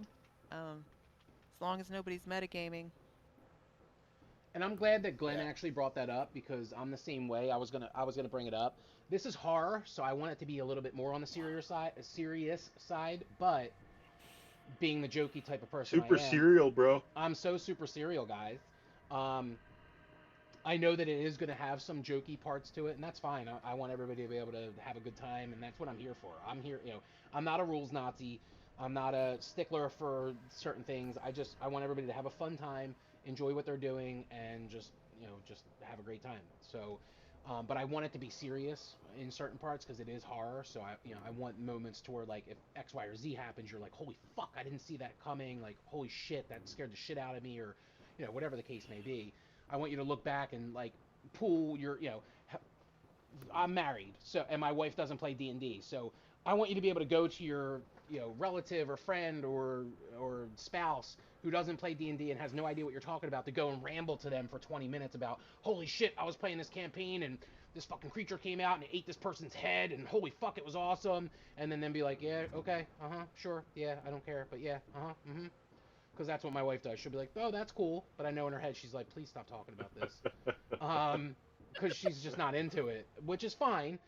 We forced her, or she wanted to do as a good good deed, play Hey man, she was a D&D beast, for dude. us, for me anyway, on my birthday, and she rolled what, Glenn, 5 nat 20s or some stupid Yeah, sick she shit. was killing it, man. And Oh, she's yeah. like, oh, Killing it. afterwards, she's like, oh, I feel stupid. Like, I don't even think I did a good job. And we were like, bro, you like literally helped us win, like helped the group like defeat the main Oh, yeah, she baddie. was a beast. Like, you did pretty well. You were a tank. You played a barbarian. Like, come on. And she was just like, oh, okay, well. And I'm like, you did a good job, babe. But a lot of the time, I'll come home from Glenn's campaign and be like, oh my god, this X, Y, or Z happened. And she's like, oh, okay, well, yeah. And you can see it in her face. She's just like, oh, please just, can you get to the point? And I'm very long drawn when it comes to telling stories, so if I am going on too much, just you can message me, or just you could even say on the stream like, bro, just fucking stop. Oh my god, Jade, I gotta just say this. Hughes, your friend, is like, she's the only person typing in the chat, which is sad. It's sad that she doesn't have somebody to feed off of. But some of the shit that she says is hilarious. She just said, "I'm up Oh for my god. I'm up for either gameplay." Has the same energy as what food do you want to eat for dinner? I don't know. You choose. That's fucking hilarious because that's the life Oh, that I yeah. live. My wife and I argue Yes. all the time about what we want to eat for dinner. That happened tonight. She's like, "What do you want to do for dinner?" I'm like, "I don't know. Like, I'm whatever." And she always makes me choose a I don't place, know what and you then wanna she'll do. pick what I she don't wants. know. And I'm like, "How about you choose a place?" I could eat whatever. I'm like, "Motherfucker, just pick something." And then the best thing is naming like 8 different places. Let's do Arby's. Let's do Papa John's. Let's do, you name 8 places, and she'll be like, no, nah, nah. Then you fucking pick a place, bro. I just named off 8 different places, and you don't want to eat at any of them. So you pick. But tonight was my cheat night. I'm eating healthier. Tonight was my cheat night, though, because on Saturday when we play, I'm going to eat that banging ass friggin' chicken Caesar salad that I ate. I had a cheesesteak tonight for dinner, and it was amazing.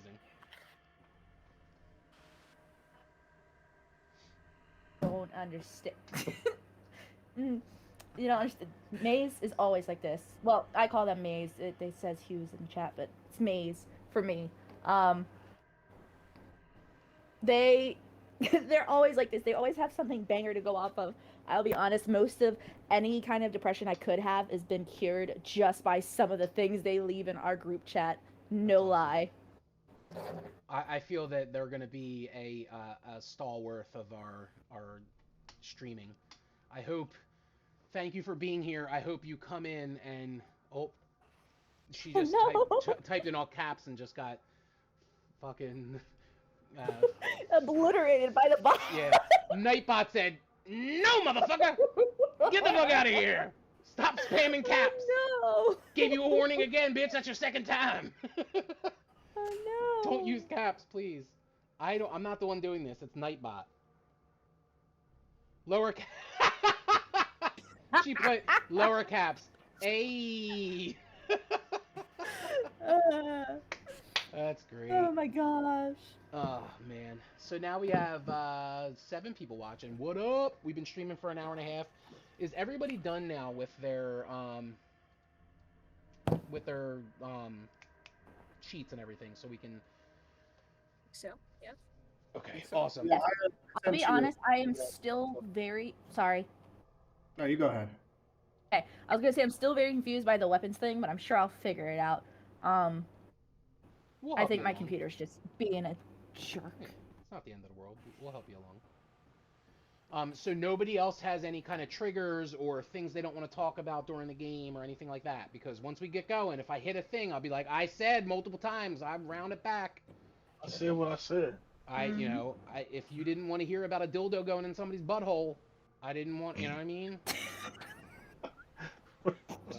As long as they consented to that dildo, it's all good. It's, you know what I mean? The one person said, stick it in. It was I the said, dildo all right, a mimic? bro.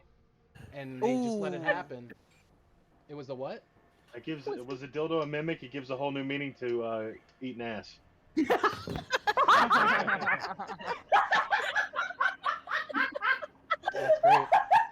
It was a double-sided mimic dildo, Oh my god. Oh my god, that should be a meme all in itself. and it Jesus. said nom nom nom nom. I'm sorry, I had to take my headphones off or else I was gonna blow you guys' eardrums out. Oh my god. I live to serve, my dear. All right, I'm gonna let you guys quickly, because I'm gonna just put it for a vote. Who wants to get started tonight? It's 11:30. I'm still here forever, so if you have, I don't know if somebody heard session 0 and thought, maybe an hour, hour and a half. You let me know. I'm gonna Yeah, take a vote of 6. usually I'm up pretty late, but I got a hike tomorrow. Okay. Yeah, so I've got a busy day tomorrow, so I can't stay too long. If y'all want to get started without me, I'm cool with that. If I'm the only person who can't do it, but All right. Well, we got a no. So that was Beckett. So we got a no. I'll do a roll call. Let's say Jade. Are you good to go? I'm good to go. I'm not Okay. gonna go to sleep for a couple hours anyway. Okay. So Jade's good to go. Megan, are you good to go? Yeah, I'm good to go. Perfect. Cora, are you good to go? I'm good to go. Kirst, are you good to go? For a little while, yeah. Define a little while. Like a 1? To 1. Okay. Okay. Cool. Yeah, I can't roll with a full session tonight. Sorry, no, he you're said good. 0 session. I was like, okay. Yeah. Oh yeah. Session 0. That's great. We'll be there for an hour. And I'm like, no, bro, we're going into 1. Do it now. 1 o'clock's fine. 1's good. Adam. I'll be honest with you, man. I got maybe a half hour. About a half an hour. Okay. Yeah. Okay. I'd rather not start without everybody though. Exactly. Yep. I agree. So we'll just Going still... forward, I'm here 100% though. Okay. Oh my god, I just realized I said 1. I'm on the East Coast. I don't know where everybody else is. I think everybody's on the East Okay. Coast. All right, Yeah, just I want to think make sure. everybody is. I think. Bro, I'm in Minnesota. Okay, we got a Minnesota. She's in Minnesota. Yep. Everyone says that every time. I'm in Minnesota, guys. I'm so excited to be here. I'm so excited. Oh my god, can you go get a spatula out of the kitchen for me? Oh no. Oh no. Don't be beating her in the Have Minnesota. a pop while I'm over there watching the game. Should I put my hands up and go skull? Isn't that the Viking? Skull. Yeah. You see, the funny thing is, I'm not a Vikings fan. I'm actually a Packers fan, which is probably not a good thing. Ooh, But that's like Oh blasphemous. no. That's like being in the Philadelphia area and being a Cowboys fan. I know it's not a good thing. I'm sorry. What is this sports ball that you're talking about? Oh, sorry. Yeah, we were talking about the NFL. What is this game that you speak of? All right, so Strange we ways. won't start tonight, but we can still hang out and bullshit for a little bit. Well, I have a question because you didn't touch Sure. on it yet. Nobody said it. I know in your first campaign that I was in, you were like, "There's absolutely no PvP." What are we doing in this game? I mean, if you want to do PvP, I mean, it's whatever. I mean, I don't really care. It doesn't bother me. I think the first campaign I just was kind of against it just because it was an element that I couldn't really prepare for at the point in time, and it was my first time DMing. But I mean, if it happens, I mean, I'm fine. I'll just put it out there. It's potentially going to happen only because, and I'm not trying to give anything away, but just think of demonic things and shadow creatures and stuff like that. There's a sort of possession type of situation that could eventually happen during the campaign to where you might be attacking your friends. Let's just put it that way. So I guess how does everybody feel about like intrigue? Like not actively working against the party, but definitely doing some underhanded backstabby stuff. Oh, I'm fine with that. That's chill. It's I'm horror cool with campaign, that. So. Yeah, same. Yeah, I'm totally cool with that. I'm a cameo player. That doesn't mean that I won't kill you bitches. So Yeah. chaotic neutral. He might kill some motherfuckers. Just be prepared. I mean, leave humor out of that. I think you would be prepared because you're hiring some random dude to be like helping you fight these creatures. I think everybody's gonna be like, all right, let's just make sure that this motherfucker is not doing something shady. Maybe a bard, but I'm not afraid to shank a motherfucker. Who accidentally left roll 20? Yes. Was it That- me? It could have been me. All right, she's back. It might have been me. No. Nah, it was And Cora. I'm gonna sing the entire time as I shank you. The Shanky song. What are you gonna sing the theme? What was it? The theme song, the Barney or whatever. Like, I love you, you love me. I love you, you love me. I'm You gonna love shank me. you in your knee Pretty much, exactly how it's gonna happen. with my little dagger, you little bitch. I hope you fucking die in a ditch. Oh my god, that was perfect. It was. Yeah, I pretty can much. come up with stuff on the cuff. Beautiful. That's why when Glenn was like, "So what have you written so far for the campaign?" I was like, "Some stuff." And he's like, "You fucker, you're not prepared enough. You're gonna eat your dick." And I'm like, "I might, but I'm good with on the cuff type of stuff. So I got shit in my head. I just don't have it physically written Randy. down. Famous don't- last words. Which is fine. I mean, if I fall flat on my face, it is what it is. I'm not the type of person that could just sit there and just type all this shit out, because I learned from the last session when I typed a bunch of shit out that it never went that way, and I'd rather Yup. just be off the cuff. You know, people going through vents and getting to the main boss, session 1, right in the fucking beginning. You know, it's a little Yeah. Just so everybody Helium knows. Mandrake. Agonizing Man faceplate Squamata already sold. Oh, what? Somebody just came in from the game that I play, that Eternal City game. I got robbed of a faceplate, like a helmet that has like a mask that comes down over it. Essentially, is what a faceplate is, and a Squamata is like a Really? piece of armor. Shh, for people who don't know stuff like that. Anyway, I got robbed of it, and this We person all just play D&D. I know, but this person just said that my items were sold already, and I don't know who the hell it is. So cool. Thank you. Woo! Stole my shit and sold it to somebody. Woo! Way to go. I just hope you all know Helium that Mandrake. my bard's main instrument is bagpipes. So Oh, nice. Amazing. Instrument. there's going to be a lot of bagpipes. I hope you Do you all need are me- okay with that. Do you need I'm me excited to, for you to whip out your bagpipes I know. mid pull out fight. your That could be pipes. such a. I'm gonna be playing Cry of the Valkyries bagpipe edition. Um, Now I have a question. Do you need me to Yes. download bagpipe sound effects? yes. Okay. I wish you would. So I'm just go bagpipes, and it's just gonna be like mid battle. Nice. I want to. That's my bardic inspiration right there for y'all. Is bagpipes. Speaking of rolling, how are we doing crits? Oh, because you remember the last time, right? I think the last time we just did it basic 5e, didn't we? We did. So critical hits are going to be exactly how they normally are. It's like what is it?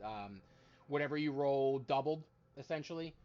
So Oh, if, okay. That's not basic 5e. Okay. no, okay. I don't know. That's how I do it. So whatever you roll, you're going to double that roll. Is what Okay. it is. So if you roll a crit and your damage is 24, you just double that, so it'll be 48. So the one thing that we touched on my last session, or my last campaign, if you were not a part of it, like Adam and Kirst were, if you roll a nat 1, nat 1s are bad. Just know this, Megan. Nat 1s are bad. Nat 1s negatively affect your friends that you're surrounded by. So if you're right next to a teammate and you're fighting a person, you roll a nat 1, you could potentially deal damage to your friend that's next to you. I just want you to know that, because that's how I play it. That's how I roll it. Guys, Some I'm gonna DMs kill are every different. single one of you. Some I DMs was are pretty different. sure like This you. is how I do Except it. with the arrow to the knee by my own So friend. if you Yeah, roll a our nat ranger 1, in our other game always rolls a nat 1, so now we're all like, can we brace for impact, or can we take the dodge action before their turn? Oh Because no! we get hit a lot.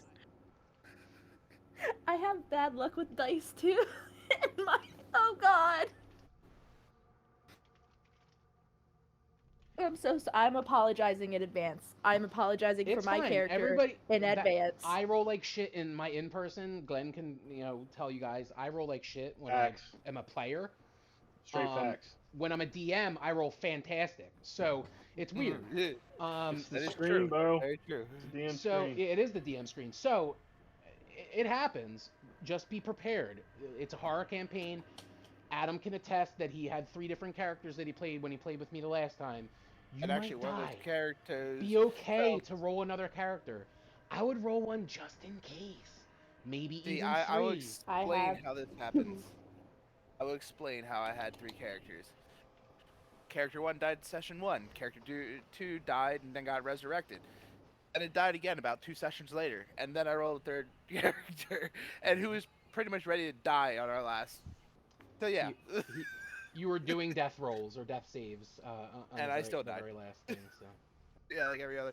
I decided, oh, I'm a ranger. I'm going to go stab something. Should have did it at a distance. I just noticed that Cora changed her name to Cora. Was that because I couldn't pronounce your name right and I didn't want to, so I've just been saying Cora? Is that the reason why you changed your name No, to it's Cora? fine. I just felt like changing it to Cora. Oh, you know? okay. I just noticed that and was like, I hope that wasn't because of me, because I couldn't pronounce her character's name right. A No, What's the necromancer is ratio just looking like in a here? really late medic. Guys, I have to go let my dog out. I'll be right back. Okay, let's Alright. just take like a 5-minute little like intermission real quick. I want to run upstairs and just make a drink. And then we'll come back and we can still chat about whatnot. Okay. Sweet. I'm gonna head out during the break. All right. Okay, All right, that's I'm gonna fine. head out. Alright. All right, man. See you Ciao. later. All right. See you. Are we doing Thursdays? Like every Thursday? Yeah, every Thursday. It'll be every Thursday at 10 o'clock Eastern Standard Time. Is it Thursday yet? See y'all Is it next week. Thursday yet? Yeah. Ciao. Who else is leaving? I know that was Beckett. Beckett's heading out. I'll be heading out in probably about 15 I'll minutes. see you next week. Okay. I'm I'm still here. I'm just running to grab a drink, so I'll be back.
Okay.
Sorry. Sorry, be careful. All right, I'm back. Welcome back. Apparently, Hughes said I should have said when I was leaving, I should have been like Schwarzenegger and said, I'll be back.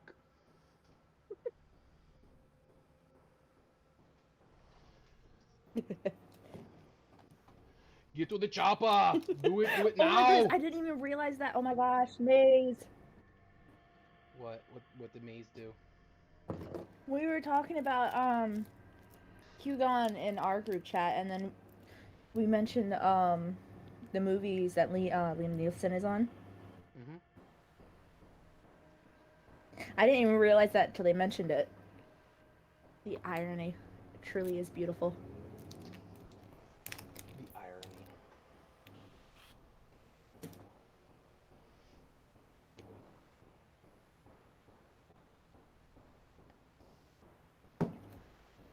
I knew I should have said something before we got started. Excuse me. You're good. I was gonna say to you guys prior, like a couple days ago, like, hey, you know, who wants to do session 1 before getting into the new one? That was my fault. I should have brought it up first. You live, you learn. Yeah, which is fine. I hate. Would you mess up? No, I should have said to everybody like, hey, you know, a couple days ago, like, hey, you know, I know we're doing session 0 tonight, but like if we, you know, everything goes well, we should just get right into session 1. I should have brought that Yeah, up but that sooner. can't. That doesn't remove other people's stuff they got going on though. So. Well, I know, but like I knew because I said we were just doing session 0, most people were going to be like, oh, session 0, it's only going to take a little bit, but it's not like a full-time thing. So, I mean, I guess the only person that would have been still in the same situation would have been, what's his nuts? Beckett, just because he's on vacation right now, and he's got, I guess he's getting done vacation tomorrow, so it's like an early day for him.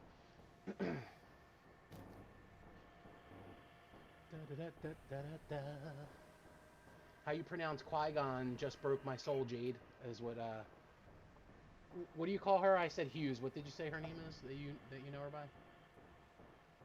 I know them by Maze. Maze, okay. Because she said Qui-Gon and you said whatever you said, pronunciation, and it just hurt her soul. Okay, to be fair, I worked a 9-hour shift today. I get a free pass on any pronunciation. Oh, you're getting free passes on working a 9-hour shift? Oh, okay. So I just call. So if I work a 9-hour shift, I can just call everybody fuckface and be like, hey, you know what? I worked a 9-hour shift today. No. So I apologize, fuckface. Hold on, let me finish explaining. I already have issues with how I pronounce things. You can ask anyone that's been in any kind of call with me. English language, even though it is my only language, is difficult. Just on a regular day. They said not on my Star Wars lawn. Words are hard. I'm sorry.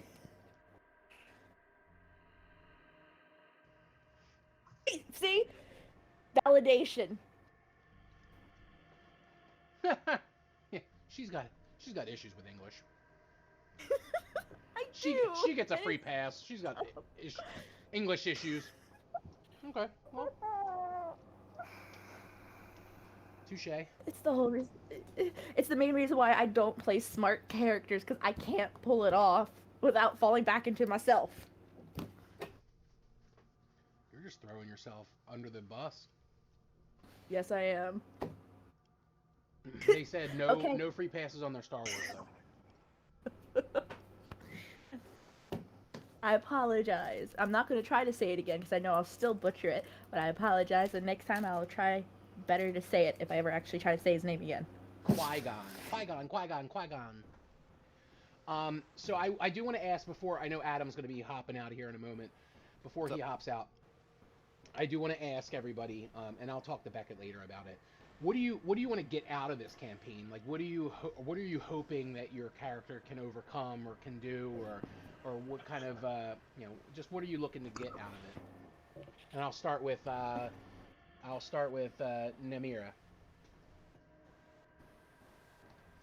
Oh, that's me. I guess her main goal, quote unquote, would be her background. She's half orc, so she's got that whole really dark background where it's like really dark thoughts and intentions trying to come over here, blah blah blah. Her main goal is to try to find a cure for that. I don't think it's going to happen, but it would be nice to see what happens on her journey to find a way. Understood. To overcome that. All right, and then we'll go to Phelan. Survive. There we go. You'll survive if I let you. You could certainly try, right, Glenn? That's right. You can certainly try. What the fuck?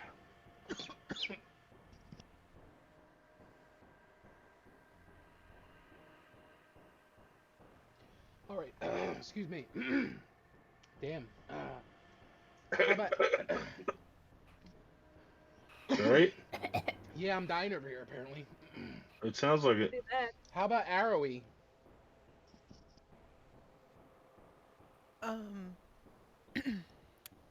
Arrowy would like to do everything she can for her Lord and Savior Ball.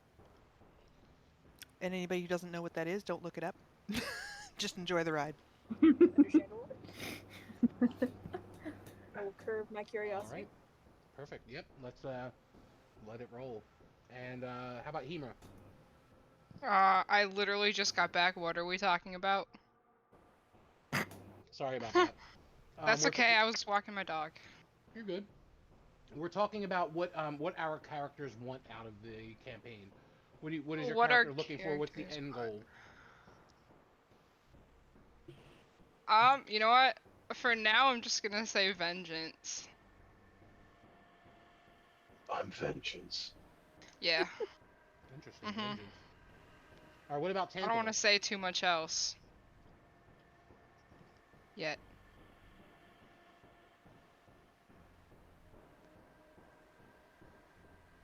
Hey, Glenn. What about Tantalus? What is he looking to get out of it?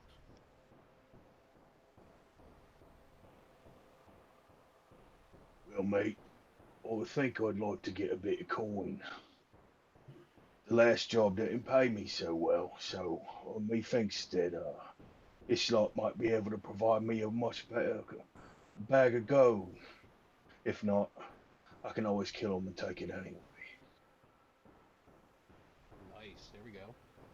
And then last and certainly not least, how about Michael? His goal is to pay Tantalus a lot of money to just stab people randomly. While he plays bagpipes doing it. That's a bit of a thing I can get behind, mate. He's a little bit of a squishy bard, so it makes sense. It tracks. Here, stab them. Gold goes a long way.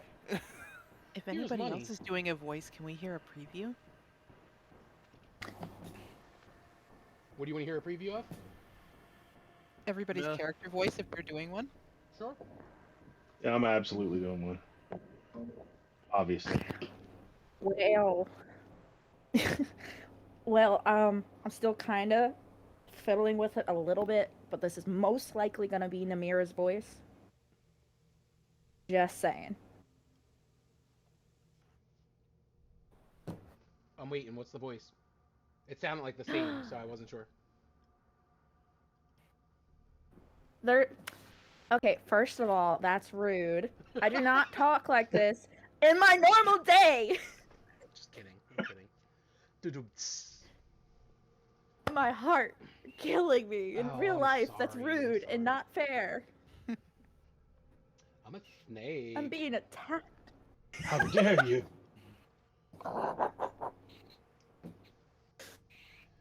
I No, gave some of she's- you guys a sneak peek individually on the campaign.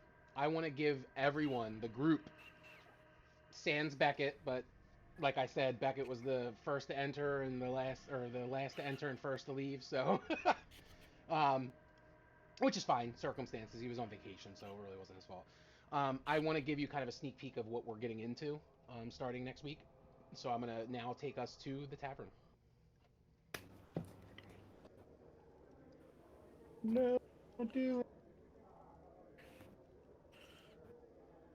Hey, I Hey. think I've been here before. It's actually a different tavern. Hey, I can't see anything. Let me fix your token. I didn't change everybody's name, so. Give me uno momento, por favor. Si, senor. I'm sorry, I don't speak Spanish. Give me 1 minute, man. I don't talk Taco Bell. Please tell me someone gets that reference. Please. I Yo got quiero it. Taco Please, Bell. somebody understand it. Mine was Yes. a Ron Burgundy reference. I don't know that one. In nomine patrie. Yeah. Can you see now? I did, and then yeah. Okay, now I can. Now we're My good. Cal? Yep. We're I good. saw it for a second. Who else is having a hard time seeing? I believe I can see just fine. You I can see can see fine? it. I saw bloop bloop. Now I'm back to darkness. You're back to darkness? Okay, give me a second. Hey, help me out. How do I make the people be smaller on the screen? The little icons on the screen. You just Not the tokens, but the little badges at the bottom of the screen. Can I make them smaller? No, why is Yes. it way Yeah, too big? go to the Can you? gear, Oh, okay. Here. go to audio video, Yes. go to video video. display, and it'll say player Video name display. avatar size, and you can change it there. Names only. Wow, that's it. Thank you. Okay, he was talking about that. Okay. My bad. Everybody else can see, or is it still black? Who has still a black screen? Me, Me is Jade. arrowy. Oh, Arrowy. Okay. Oh, where's Arrowy on the screen? That is Here she is. purple. And let there be light. Huzzah.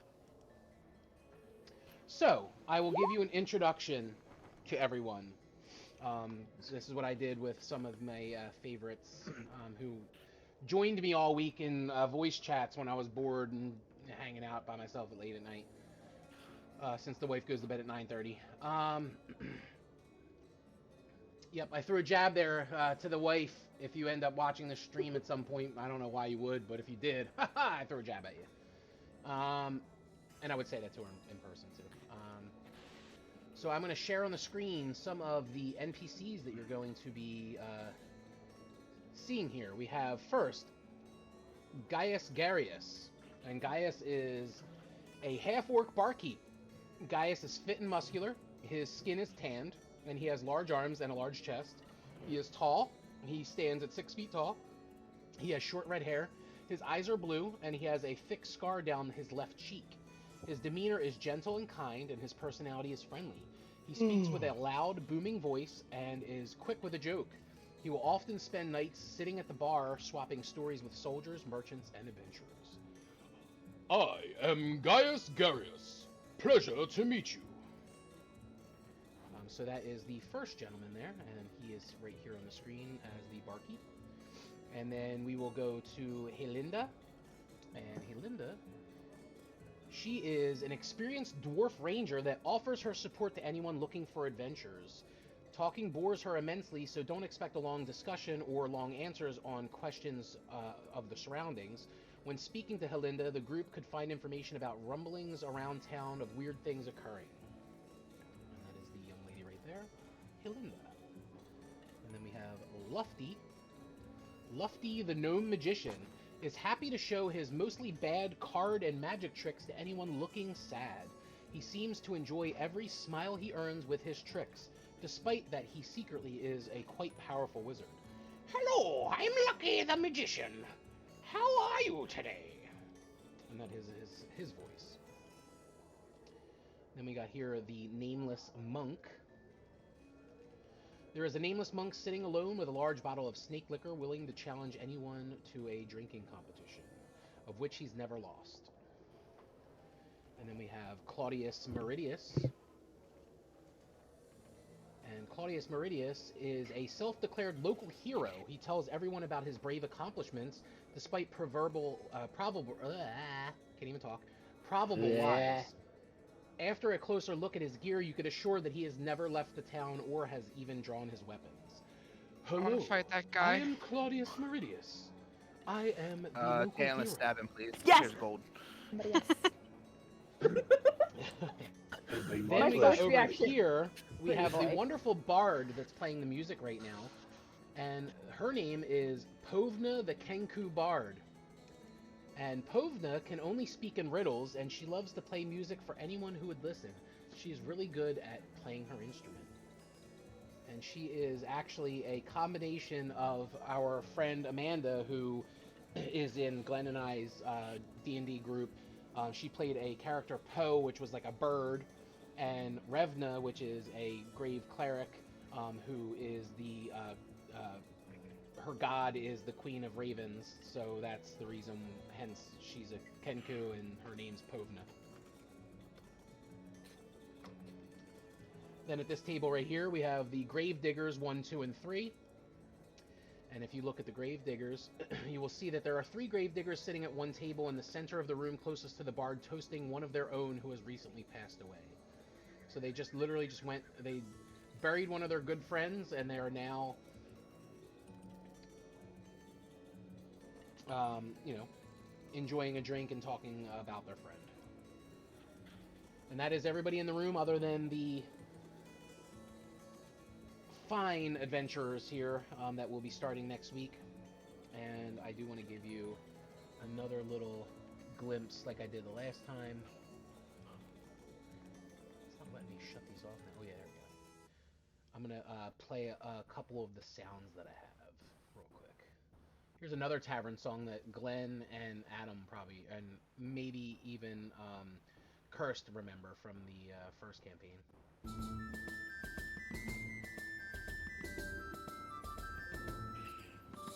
That was the tavern music. But then here are a couple of the other little snippets of songs that I have.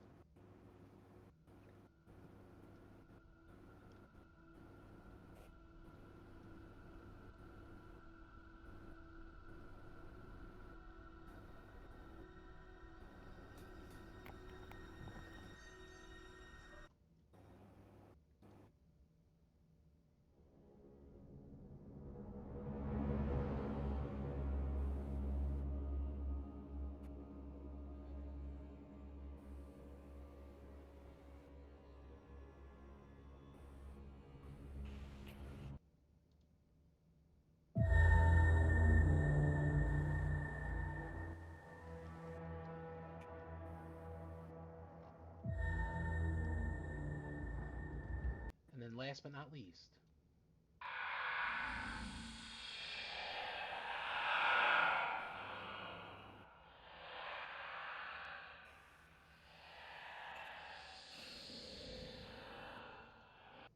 there we go. So we're fighting Dementors. Got it. I was just thinking that. I don't know what we're I'm fighting. so glad I'm not the only one that thought that. Nobody But, knows. Took you back to the beginning. So I hope you enjoyed the little sneak peek that we had there. And I'm excited. Me too. You're excited? Feel these nipples! I'm sorry. Name that movie if you know what that movie's what movie that's from. Anybody? It sounds Uh, familiar, but I can't think of what it's called. It's from a very early on movie from the guys that did South Park. It's called Basketball. Oh man. Oh wow. Yeah. Wow. Going way back there. But it was actually Way back there. what's the what's his name?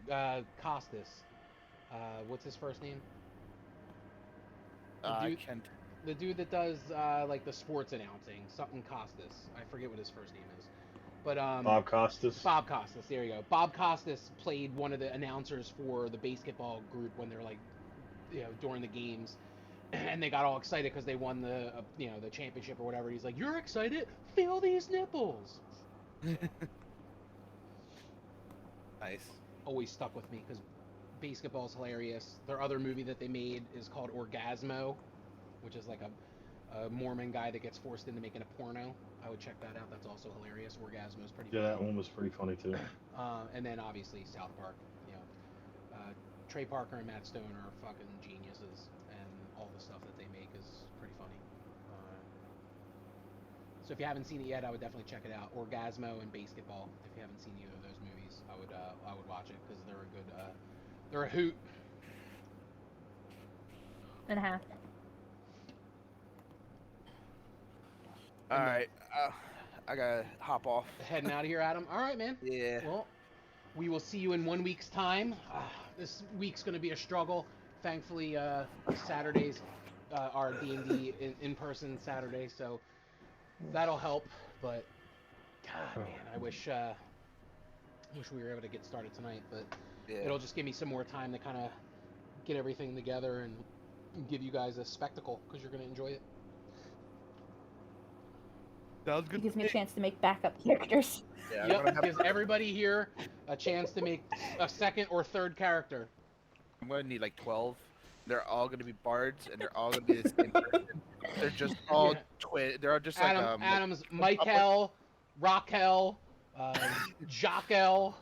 Shakel, Lockel. They were Rockwell. like the Partridge Family. It's just all different fucking singers from the same family. It's like ABBA. It's like Africa. What band? That's the reason why there's no vampires in Africa, because they bless the rains down in Africa. Down there. I was gonna say bless the rains down in Africa, bud. Waka waka waka waka. Dad joke. Great talking to everybody else. All right. Next You have week. a good I might night, hop Adam. in chats as Ciao. the week goes. See you, Adam. Yes, Good talking everybody to you, chat in man. the chat room during the week. All right. Yeah, bro. Don't pull an in-person session where we don't ever talk to each other.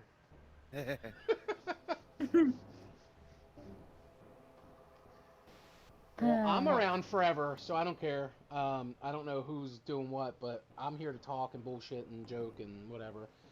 So I don't care. I I'm don't- literally creating another character right now. There you go. I better. If you I guys better want to with just my use this to stats. create a second character or a third character, oh yeah, you said that was I'm transferring Toto. all my Oh, shit sorry, from, my D&D fault, Beyond, Hughes. or That was D&D Toto. Beyond. Who did I say that sung "Bless the Rains in Africa"? Who did I say? Hughes. I have no somebody idea. said ABBA. Well, no, Adam said ABBA. He said it's like ABBA, and then I did I said "Bless the Rains in Africa," but I think I said something else. I think I said another band's name, but I should have known that was Toto. That's my fault. I should have said Weezer. I should have been cool like everybody, like all the like young hip kids who know that song from Weezer because they covered it. I should have been like, oh, it's a Weezer song. I'm oblivious. I don't know anything. It's a Weezer song.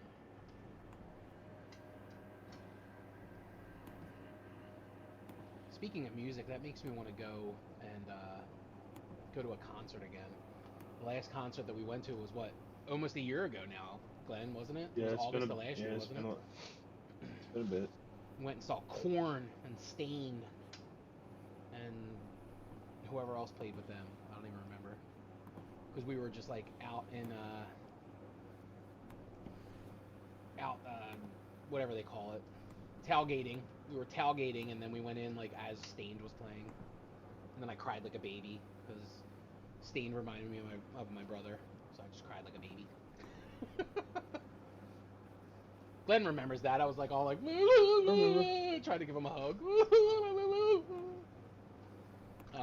For anybody that doesn't know, and I'm open to talk about it, is that my brother Dennis passed away in June of last year, so it was like super fresh.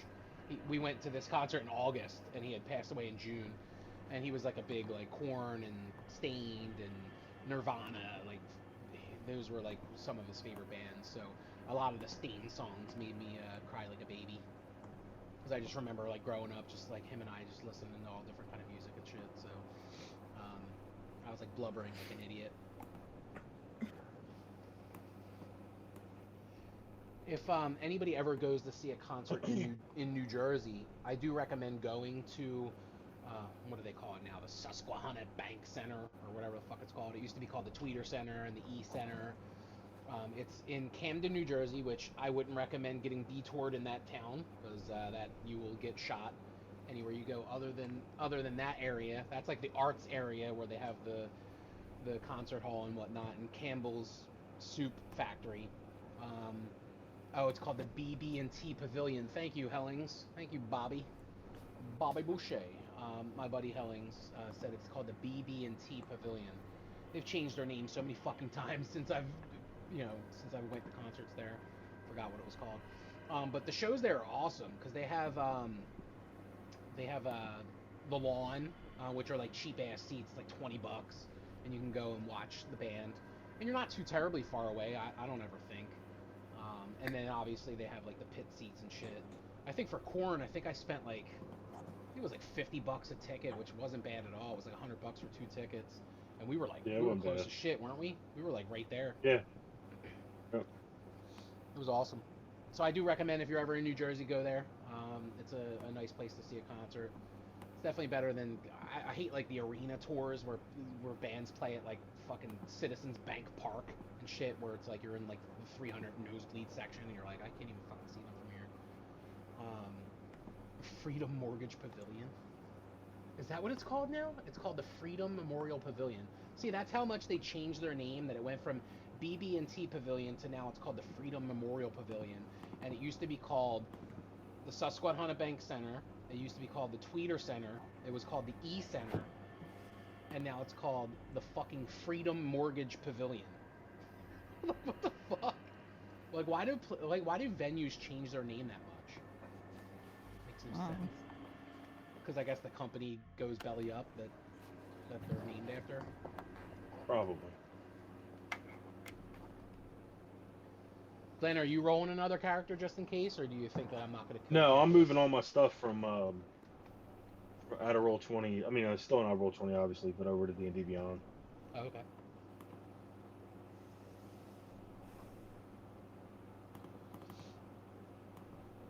That's the reason I'm not chatting. No, you're fine. This is going to be hilarious. It's going to be everybody's going to roll 2 or 3 characters, and then nobody's going to die. You're a liar. That's how You're it's It's always when you're ready. You're so full of shit. Most of my stats are 12. I'm going to call right now. There'll be at least 2 deaths in the first session. Session 1 next Thursday? Mm-hmm. Probably. I won't lie. But I listen, know you guys cannot come out here and say, I wasn't ready for that. I gave you ample time to tell you that shit's gonna be crazy when you get into this. You're a liar. It's fucking horror, man. That's the reason why like shows like Walking Dead and stuff were good in the beginning and then just started sucking ass because they got fan favorites, quote unquote, and nobody dies anymore. It's like all these secondary characters that come in that nobody gives a fuck about. And that's why nobody watches the show anymore. Really 10 feel, seasons bro. into it. Well, it's the truth. I want to be able to be on the edge of my seat and be like, holy fuck, I wasn't expecting that person to die. You know, like that's what horror is to me. I want to watch a movie and be like, oh, I really like that character, and then all of a sudden you thought that they were the final girl, quote unquote, like the Sidney Prescott of Scream, or the Jamie Lee Curtis of Laurie Strode of Halloween, and be like, holy fuck, I thought they were gonna be like the main character, and they fucking die. That's the reason why they put Drew Barrymore as the main character, as the opening scene actress in Scream, because she was really fucking popular, and everybody's like, oh, well, she's probably the main character, and then they fucking killed her off in the opening scene, and people were like, holy shit, I wasn't expecting that. It's fucking Drew Barrymore. So that's what you want out of, I mean, at least that's what I want out of horror. I want to be like, on the edge of my seat, like, holy fuck, I wasn't expecting that to happen, like. But a lot of horror nowadays doesn't do that. It's just all, they try for jump scares and shit. It's just, I don't know, it just bothers me. It's just How lazy you really writing. feel. I already told you how I really feel. I just went on No, I agree. It a is minute and a half rant. If Walking Dead had stayed true to its source material, it would have been better. It would have. I agree. I would have.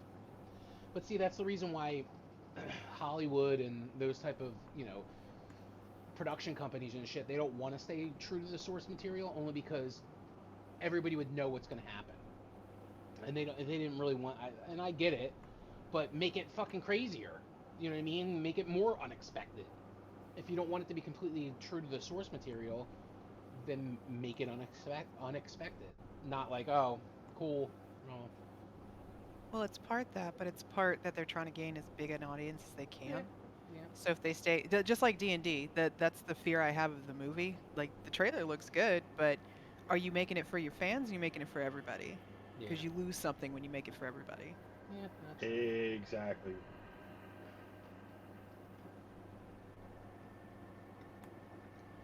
But see, they all think about it from a money aspect, and that's what you have to think of it as. Like, if we're just making it for the core audience, we're not making much money out of this thing. I mean, we've already been there, done that with the core audience. So they're trying to make it more mainstream for people. And I mean, personally, I want it to be more mainstream. Like for D&D, for instance, like I'm glad that D&D's been covered in, Critical Role's been, brought it back, and now with fucking Stranger Things, like more people are talking about it. It gets more people out there. It gets more avenues opened. Like I'm glad that they're doing stuff like that. Comic books is a big thing. You know what I mean? I've been a comic book nerd since I was a little kid, and there's such a small group of us that enjoyed that stuff growing up to where now like fucking comic book movies are like the big box office smashes that they are now, to where they're making all these movies that are comic book movies, and it's like I feel like I'm a fucking kid at Christmas when when I get to go and see fucking Thor, Love and Thunder, in a big fucking theater, sitting there with my brother, fucking drinking beers, like, oh, this is fucking awesome. This is, I feel like a kid. Like it's just awesome, and I get there's both there's both ways you could do it. You could either do it for the core audience, or you could do it for you're trying to make all the money. But sometimes I wish they did it for the core audience just to see what the difference between the two would be. Yeah, I think they're looking for the hit and go. So you get all this money up front, right? But if you made it for your core audience, you would be able to sell a lot more merchandise. You would get the long haul of the money, but they want it right up front so they get back what they've spent. Yeah, yep, sure. Which it still might be really good. Like honestly, it still might be really good. I don't mean, the wanna trailer was downplay good. it. When I heard that it was announced, I was just kind of like, oh, this is not gonna be good. Well, I say if you go in with no expectations, it will be good. I just had somebody, this That's guy pretty that much how I had to go in with Thor: Love and Thunder because everybody was shitting on it. yeah, everybody was saying it was terrible, and then we left the theater. We were like, what the fuck was everybody else talking about? Like that was fun. But I did find out that they cut they pulled a WB and cut a shit ton of stuff out of the movie. And I agree, if you think it back on it, it is chopped up, but it still flows. But I think that they were torn between, do we want to make it a really dark movie because of gore, or do we want to make it all about love and what the name is, Thor falling in love again, you know, kind of thing. So but I still enjoyed it for what it was. I mean, Thor's all. If you've ever, I don't know if you guys ever have, but if you ever read the Thor comics, he's the jokester part of the Avengers. I mean, exactly how he's portrayed in the movies is exactly how he is in the comics. So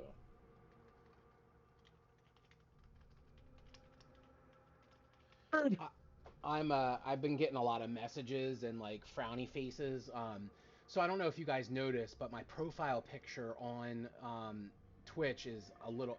People say it's a little graphic. It's literally makeup I did back in like 2003 on myself with Caro corn syrup, and then the big gash in my neck is literally a McDonald's cup lid melted in the middle and spirit glued onto my neck, and then I just put makeup and blood, which is Caro corn syrup, all over it, and it looks pretty fucking realistic. But apparently, a lot of the streamers that I follow, when I post it like my promotional thing on their Discord channels, like saying like, "Hey, check out my stream. I'm doing a stream," and I put it on there, they got like messages from like their fans, like, "Oh, that his picture's really fucking graphic and this, that, and the other." So apparently, they had did to you pull did you pull say, down my hey, post stop because being of a it. bitch? No, I just the one guy said, "Hey, bro, I had to take your promo down simply because the profile pic generated a few messages to me as a bit graphic, but I did pop into your stream. Hope you had a good one." And I was like, "Oh shit, sorry." He's like, "Don't worry about it. It's no biggie." And I'm like, "I just learned how to remove the photos, so it was probably after I already posted it on your thing." So I was like, "My bad." I didn't realize that a picture of fake blood on somebody's face would generate people from emailing their fucking Discord streamer fan favorites like, "Oh my god, please don't do that. I'm scared." It's a horror campaign, bro. I was trying to go with the whole horror theme, but I guess it backfired to get more than 7 viewers in our chat.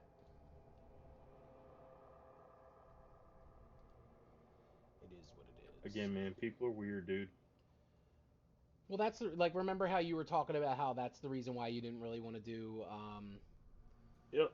you didn't want to stream because Yep. people were gonna be weird, but like I don't really care. I just thought it was funny. That's why I wanted to bring it up. Like I don't give a shit what people think of me. You could think But I'm I fat, was watching gross, something stupid. today, and it was a reel of some about something, and I was like, just looked at the comments just to see, and it was like wading into like a septic tank, because it was like people will literally complain and bitch about anything. People that I know have no fucking clue what they're talking about in relation to this particular reel. It was some dudes blowing, like making glass, like actually blowing glass, and You said blowing, and they, I thought it was something yeah, completely different. yeah. This guy was So blowing another guy. Oh shit! yeah, All right, well, so blowing people were glass. just complaining about everything. Why is their shop laid out like that? Why don't they have protective gear? Like, it's people will just bitch about everything, dude. Hmm. Welcome to the internet. Yep. Which is fine. Like, and I was talking to this group last night. They were streaming a session, and it was an in person. It reminded me so much of us, how much they joked and like they played like nobody was watching them, and I was in awe. And I ended up subscribing to their channel. I donated bits and shit because like I was just like they're playing and they're having a fun time. They occasionally talk to the group chat like in this in Twitch, um, but they were focused on what they were doing, and they were like super happy that I like donated bits and all that stuff, and they were talking to me, and I was just like, well, tomorrow night I'm doing my streaming session. It's the first time I've streamed in a long time, and I was curious, how they get past people talking shit, or how do they continue to play like they do, like if nobody was watching. And they kind of explained it and everything, and they were just like, you just have to just filter it all out. Like, who cares what people think about you? At the end of the day, you care about what you think. You care about what the closest ones that you love think. Who gives a fuck about everybody else? And that's how I've always lived my life. But they kind of like reiterated it. Like, when you're streaming, there's gonna be people that are gonna say stupid fucking stupid shit like, oh, your shirt's stupid. They're just dumb stuff like that means nothing. And it's just like you just have to be like, all right, well, cool, bro. Well, I hope your shirt's cool. Whatever. Hey, real quick, you don't have to give me any information as far as like giving anything away, but I'm trying to decide because then there's optional features now, because I forget which book it was, gave optional features to legacy stuff. So what Is I'm that trying to decide Xander's? between is primal awareness and primeval awareness. They changed they give an optional feature anyway. Are there actually going to be like actual animals, not just horrific, monstrous animals that I have no chance to speak to because they're trying to eat my face, would it be like basically primal awareness? It gives additional spells that don't take a spell slot, like third level speak with animals, fifth level is beast sense. Um, Now, are you I talking don't know about if that like would even. animals that have been possessed by these creatures? Like it was just at one point it was Well, I just mean, a that would normal be dog, honestly and that would be a decision by the DM because I think let me look at speak with animals because I don't really remember it 100%. because I mean, if you think about it, when you're speaking of possession, which I'm gonna delve in with this campaign, the person that they're like, because they're a host, quote unquote, so Right. they're still there essentially. So I mean, you could still try to communicate with the animals if there is an animal that is possessed. You could try to do like an animal Yeah, handling. I guess what I mean is, would it count as a monstrosity at that point since it's possessed, or would you still consider it a beast? Because that's really a DM decision. That's really a ruling for you to make. So, Yeah, I think I would consider it a monstrosity just because it is now possessed by whatever these things that are possessing them. So all I right, would probably say it was a monstrosity okay, I'm instead not of a gonna beast. waste. I mean, it's cool to have extra stuff, but it doesn't apply in this setting, so that's cool. Sure. No worries. Now it is cool to know, and it is cool to think about if you do have something that has to do with animal handling, like if that's a proficiency of yours, I Yeah, would he's proficient in animal yeah, I handling. would consider using that maybe to like try to communicate to the creature that is possessed. Now, if you're proficient with it, I would give normal people that are not proficient with it, I would give disadvantage because they are possessed. But if you're proficient with it, then it would just be a normal roll. But I think that's a good thing to just call out to everybody if you are proficient in animal handling, or if you thought about using animal handling. That's probably a good idea because of the type of situation it is with possession and shit. Okay. Yeah, I mean it's because really the other option is prime evil awareness, and that's where I think I can spend a it's not an action, maybe it is an action to hold on, I'll tell you. Primeval awareness. Beginning at third level, you can use your action and expend one ranger spell slot to focus your awareness on the region around you. For 1 minute per level of the slot you expand, you can expend. I can basically remember the reason I didn't end up with that awesome quiver was because I detected undead down that one path, and Yeah.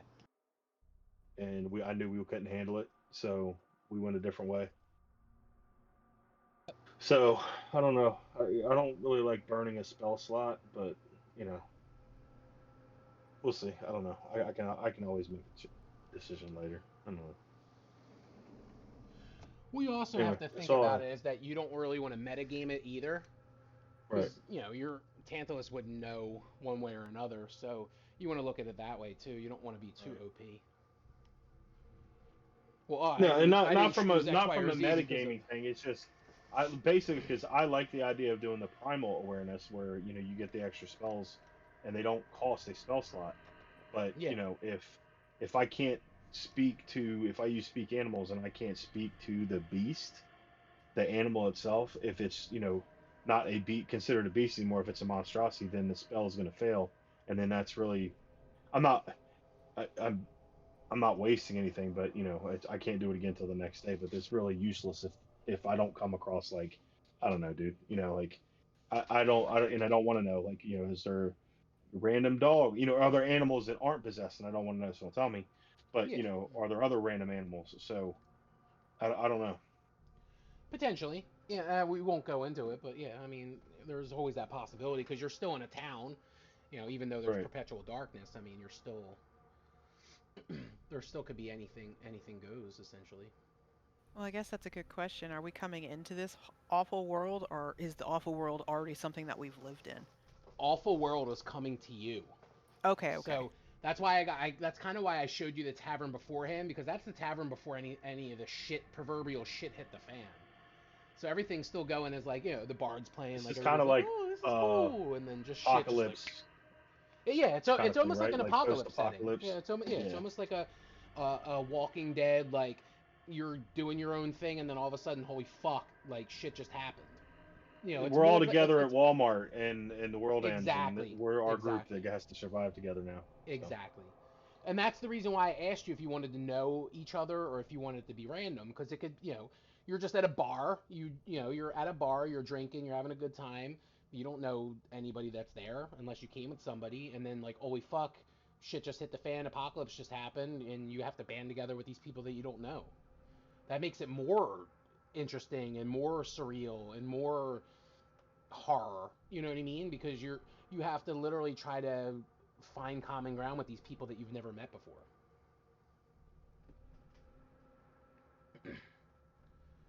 Which is awesome. I mean, I love that. I love that whole on the edge of your seat aspect of like none of you know each other. Not a single one of the people that are in this group know each other, and you don't know if this person was a good person in their life, if they were a bad person, if they lie, they cheat, they steal. You don't know any of that. But you have to put some faith into these people because you don't want to fucking die. And you can't do this by yourself. So you're going to want to team up with whoever to try to get out of this situation. It's like if you ever have any of you ever seen the movie The Mist? I just watched it like 2 days ago. Yep, that's what it reminds me of. The Mist. The movie fucked me up, man. You're in a fucking grocery store, and all of a sudden this crazy mist happens. People want to leave because their mother's at home or their kids are stuck at home or whatever the case may be, and you're trying to leave and you're getting picked off one by one. And then now all of a sudden you're like, well, fuck, we can't go outside, so we need to band together in here. I mean, that's pretty much the same type of situation. It was freaky. It's fucking awesome. I love it. I hated the end of that movie. That's what fucked me I up. love the end of that movie. It fucked me That's up the for type of days. ending you want, bro. Like that fucks you No. up. Because That's I the would have best made kind that of horror same movie decision, ending. dude. Exactly, and that's why it pulls at your strings. You left that going. No. He could have waited I a would've- little I bit would've- longer. And he didn't. Like, that's I would have fucked. ate a bullet standing there watch, or I'd have like laid in front of a tank tread or something at that point, and been like, yeah, whatever, man. Dude, Good to see you. Bye. isn't that fucked though? Like, that's what you want in a horror suspense element though. Yeah, At I that like point that in chain. time, everybody in that vehicle at the end of that movie, spoiler alert if you haven't seen it, the fucking Mist came out like 15, 20 years ago at this point. It's 2022. It ain't been that long. Good God. It's been a good amount of time. Hold on, let me go look it up real quick. The Mist. 2007. Came out in 2007. So it's been a hot Right. minute for those, younger crowd. It's Spider been a hot creatures? minute. It's been a Um, hot second. It's been a hot second since that shit came out. Since that John came out in 2007. Oh God, don't say that. So I since that quit the movie came out. campaign. I'm done. I fucking So hate that. I grew up in New Jersey, right outside I of know Philadelphia. that, That's like man. a Philadelphia thing, John. Anyway, um, that's what was so intriguing about the ending of that movie, because you're literally in a vehicle. It you're stuck. You know what I mean? Like, they made that decision at that point in time to end it the way they did because they didn't think that any help was coming. And he did what he did to kill whoever else was in the vehicle, and he was going to kill himself at the end. And it ended up being, well, here's the fucking army, or here's the military. They're saving the day, and he literally just got done killing everybody else in the vehicle and was going to take his life. Like, that shit's fucked, bro. But that's something that's real. That would happen. You don't want these creatures to fucking kill you. You don't know if you turn into something, or, I don't want to be brutally fucking murdered by some kind of bat creature. I'd rather fucking take my own life. Spiders. Were Spiders, horrifying. bat creatures, whatever. You know what I mean? Like, it's just, I don't know. I really love that movie though. And this campaign has nothing to Why do don't with you that marry movie, it then? but now that we're talking about it, I mean, it does have a lot of similarities. But Why don't you marry it? I will. I'll marry that so hard.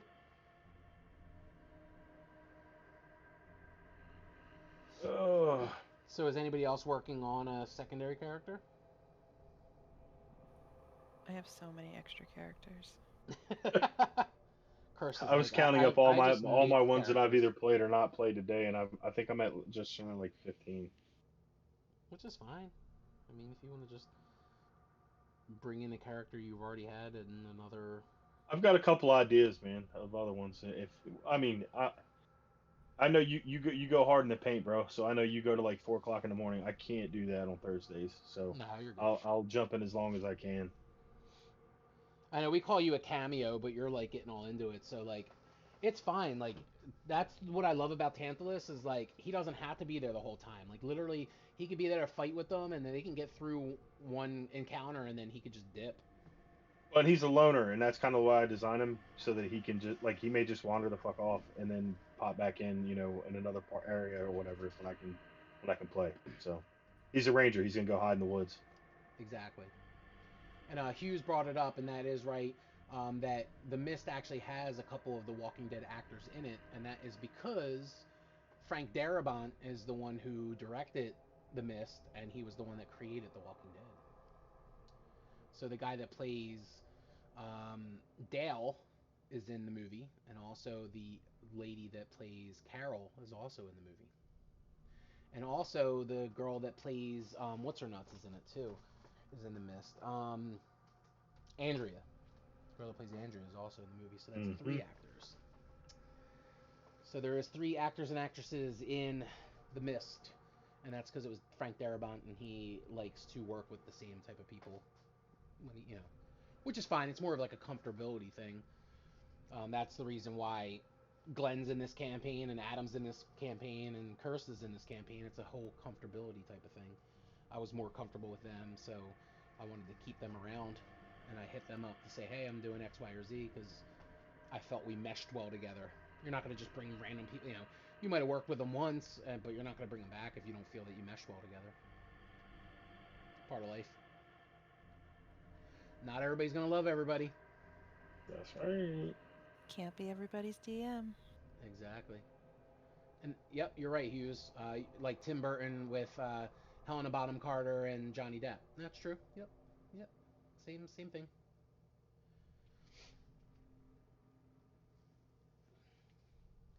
Which I mean, as an audience, sometimes it overstays its welcome and it kind of wears on you. Because how many times have you seen a fucking Tim Burton movie and you're like, really, Helena Bonham Carter's in this fucking thing again?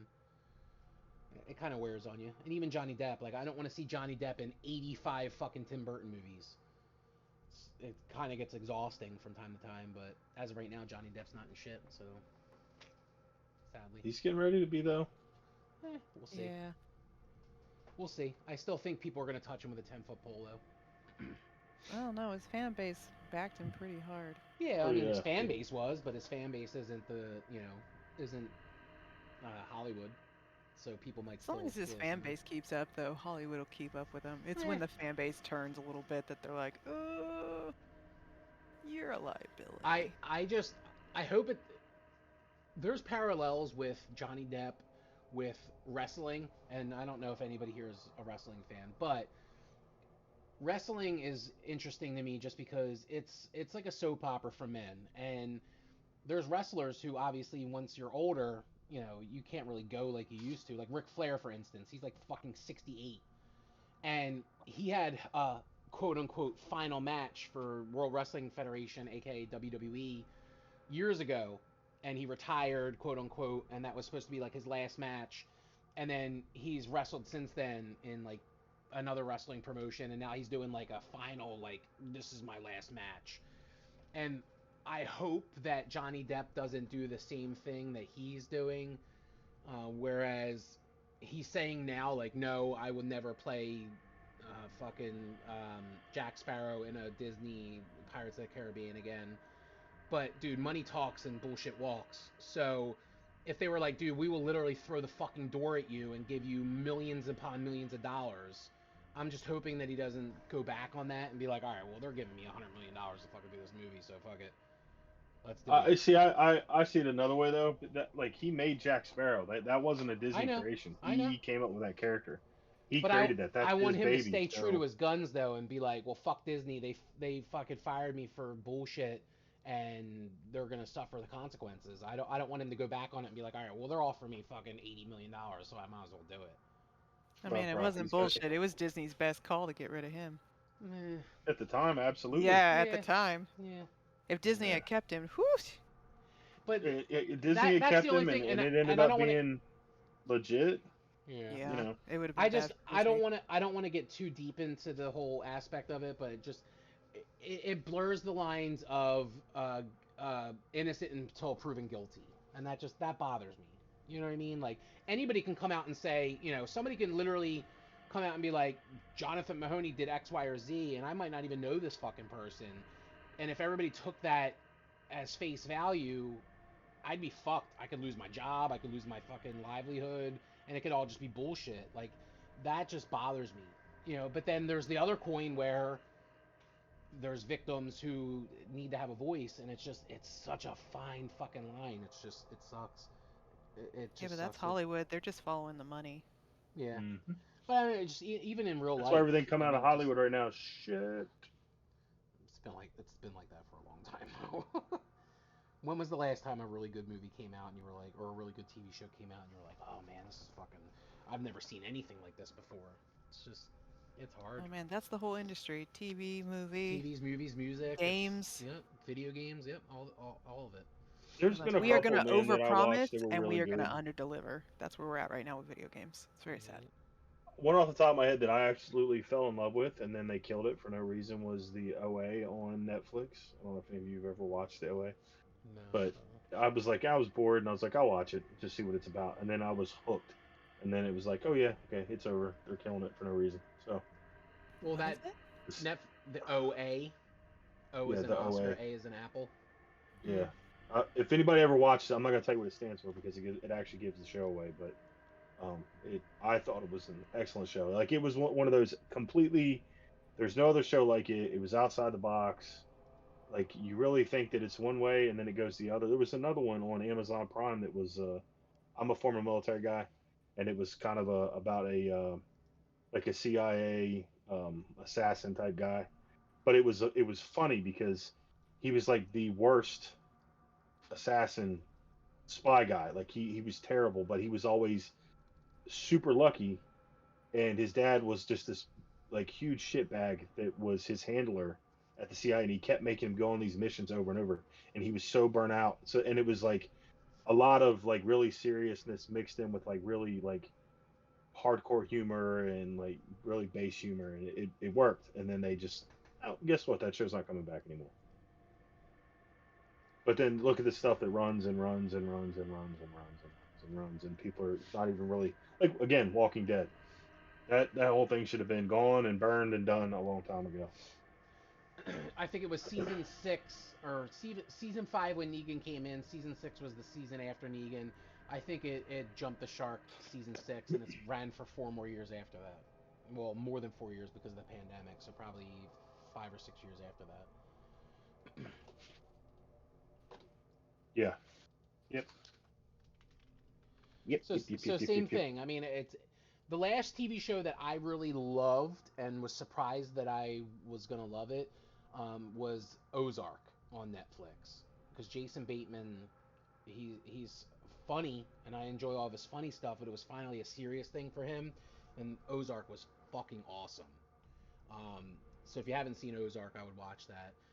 That was more or less different. It had themes that we've seen before on other TV shows, but it was a little bit different. They did it a little differently. But like Kenobi was really good, but it's Star Wars, so it's already a character that's been around since the '70s. So that was it is what it is. And same thing with Mandalorian and all the Marvel shit is all shit that's been around for years. It's just there's a lot of shows that come out that are just based off of shit that's been done before. It's hard to really get like a you're like, holy shit, like this is new, this is fresh. But that's just because there's only certain, there's only so many things that you can use.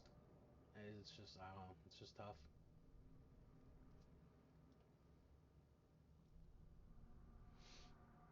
Since we're talking about reused shit, um,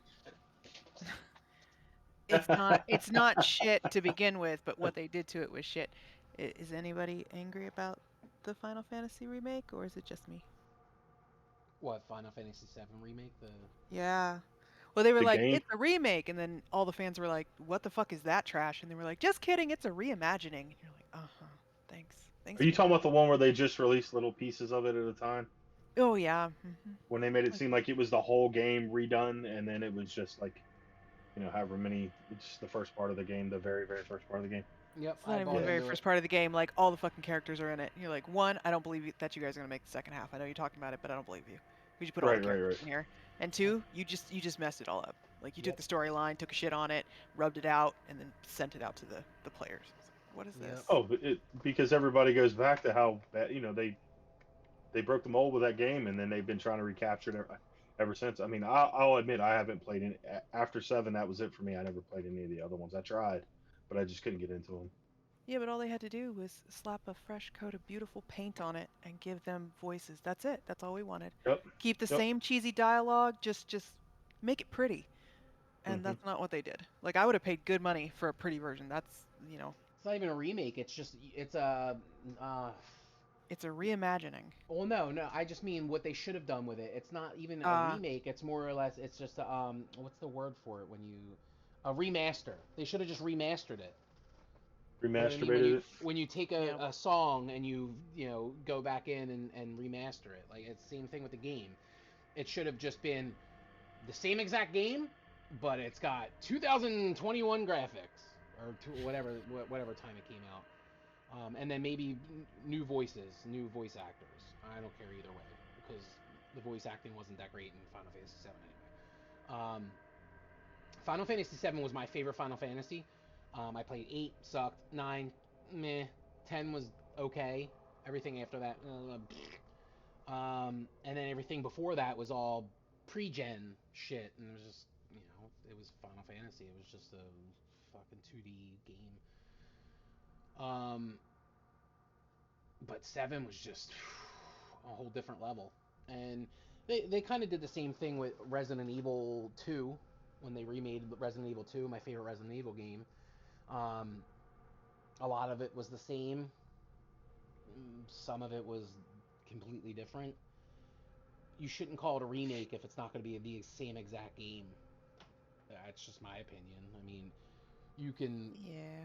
redo it if it's a reimagining or a retelling or whatever. It could be different. But if you're doing a remake, I always think a remake is the same exact thing, but you're just updating it. But It was pretty good though. even movies don't do the same. You do a remake of a movie, it's like fucking completely different. They did the remake of Nightmare on Elm Street.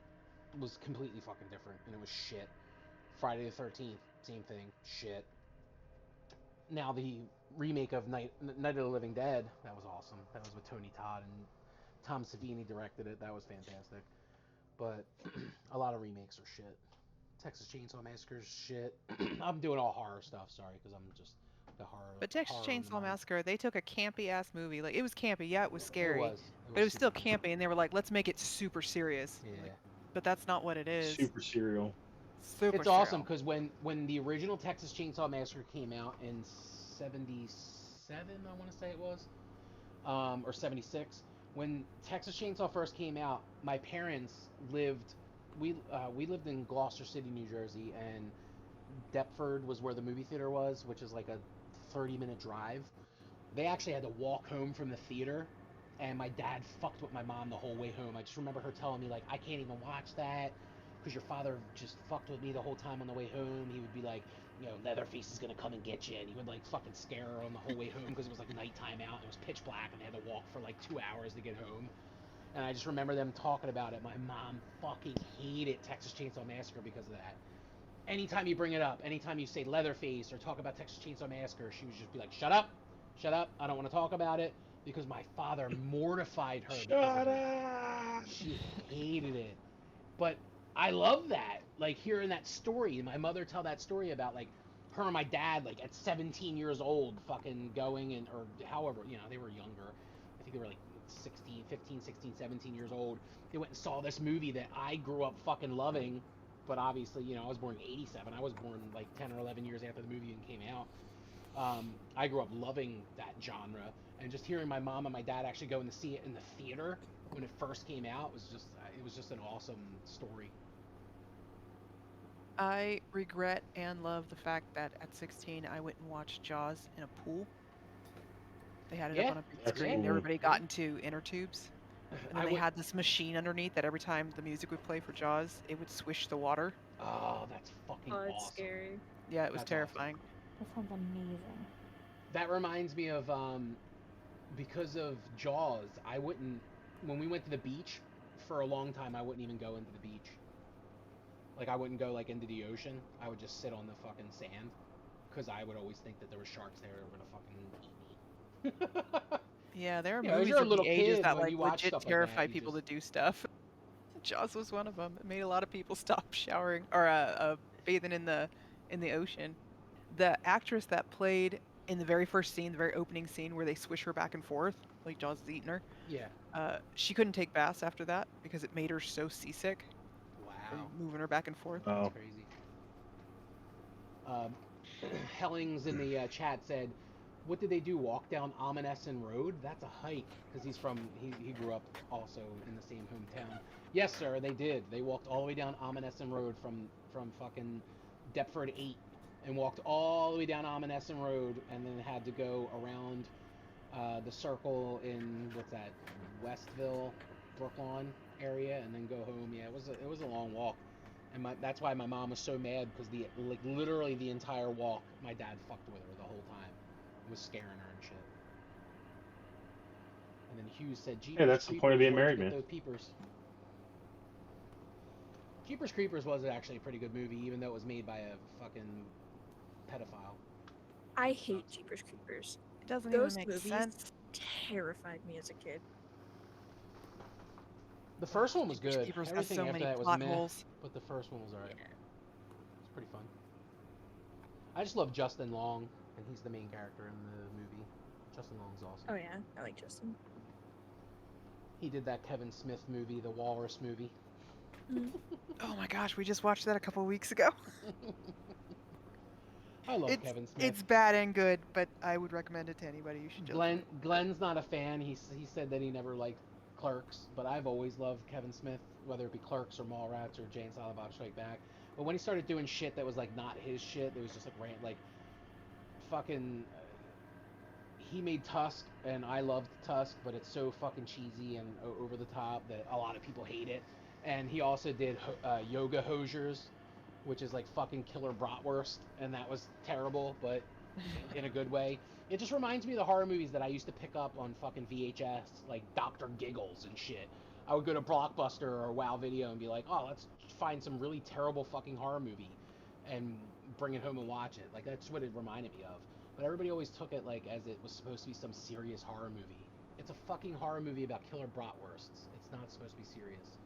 It's All supposed those to really be good just B-rated Super horror movies serial. are on what is that? What is that show? That station called or that channel called? You can get all those old good horror movies. Slasher or what's it called? Oh god, I know what you're Dang, talking I see it about. advertised all the time, and I have it, and I cannot think of it. But all the like B-rated horror movies and some good ones, but like Sci-Fi Channel used to make some horror movies Yeah, oh yeah. that were Shutter? You're amazing. thinking Like of Shutter. Sharknado, Shutter. There you go. Yeah, Sharknado was a sci-fi. That was a sci-fi original, Sharknado, and that dude, what got like 8 fucking sequels. Yep, it was amazing. And people would be like, "Oh, Sharknado's so terrible, bro." It's about a tornado that scoops up fucking shark and spins them around, and they Yeah, murder it's in the you. name. It wasn't supposed to be fucking serious. It wasn't supposed to be fucking outrageously awesome. It is outrageously awesome, but in a fucking tongue-in-cheek type of way. That's why they made it. It's called Sharknado. Like, what the fuck, dude? What did you think you were getting out of it? Like, I don't know. That irks my soul because people are like that, and it's just like, dude, what the fuck did you? It wasn't gonna be an Oscar-worthy movie. It's called fucking Sharknado. Come on. We went to Comic-Con the year before Snakes on a Plane came out, and Samuel L. Jackson was there, and they were pimping the movie. And one of the people gets up to ask a question. He's like, "Yeah, but what's like the main plot?" And he was like, There's snakes on a It's fucking literally plane, about bro. motherfucking snakes on motherfucking plane." And everybody's like, "Yeah, like was that a legit question or?" Exactly. I saw Snakes on a Plane because that came out when I was working at the movie theater. I saw it like 6 or 7 times in the theater. It was so good, but everybody just some people just don't get that type of movie. Like for instance, oh, I'm going comedy now. Dude, Where's My Car?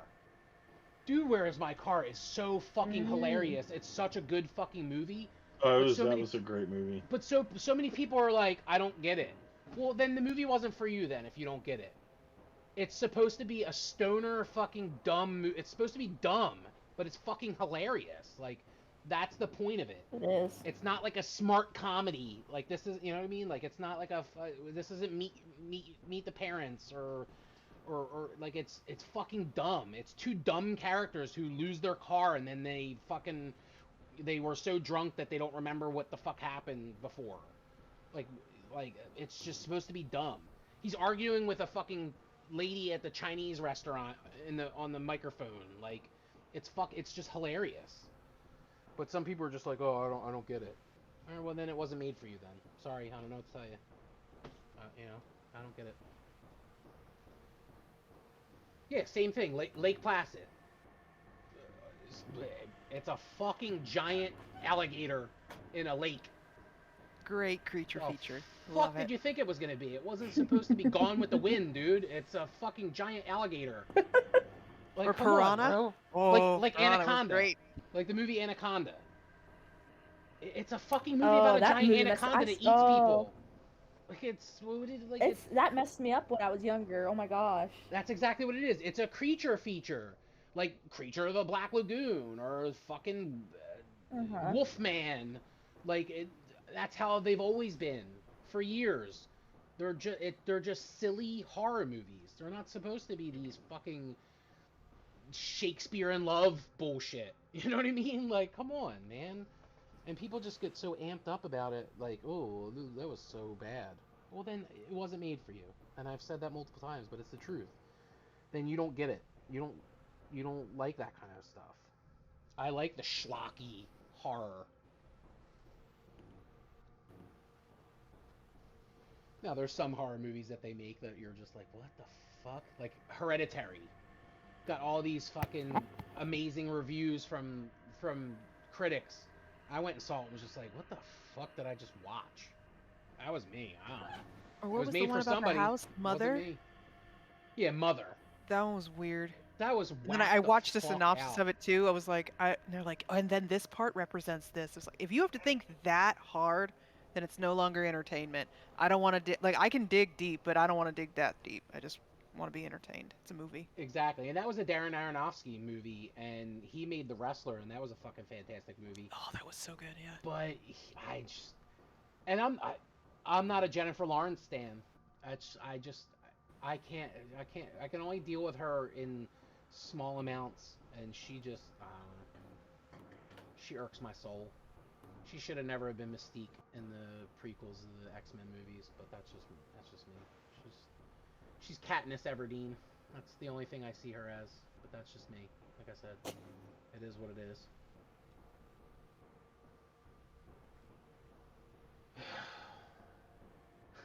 Hughes said, "This is the dollar store, bro, not Victoria's Secret."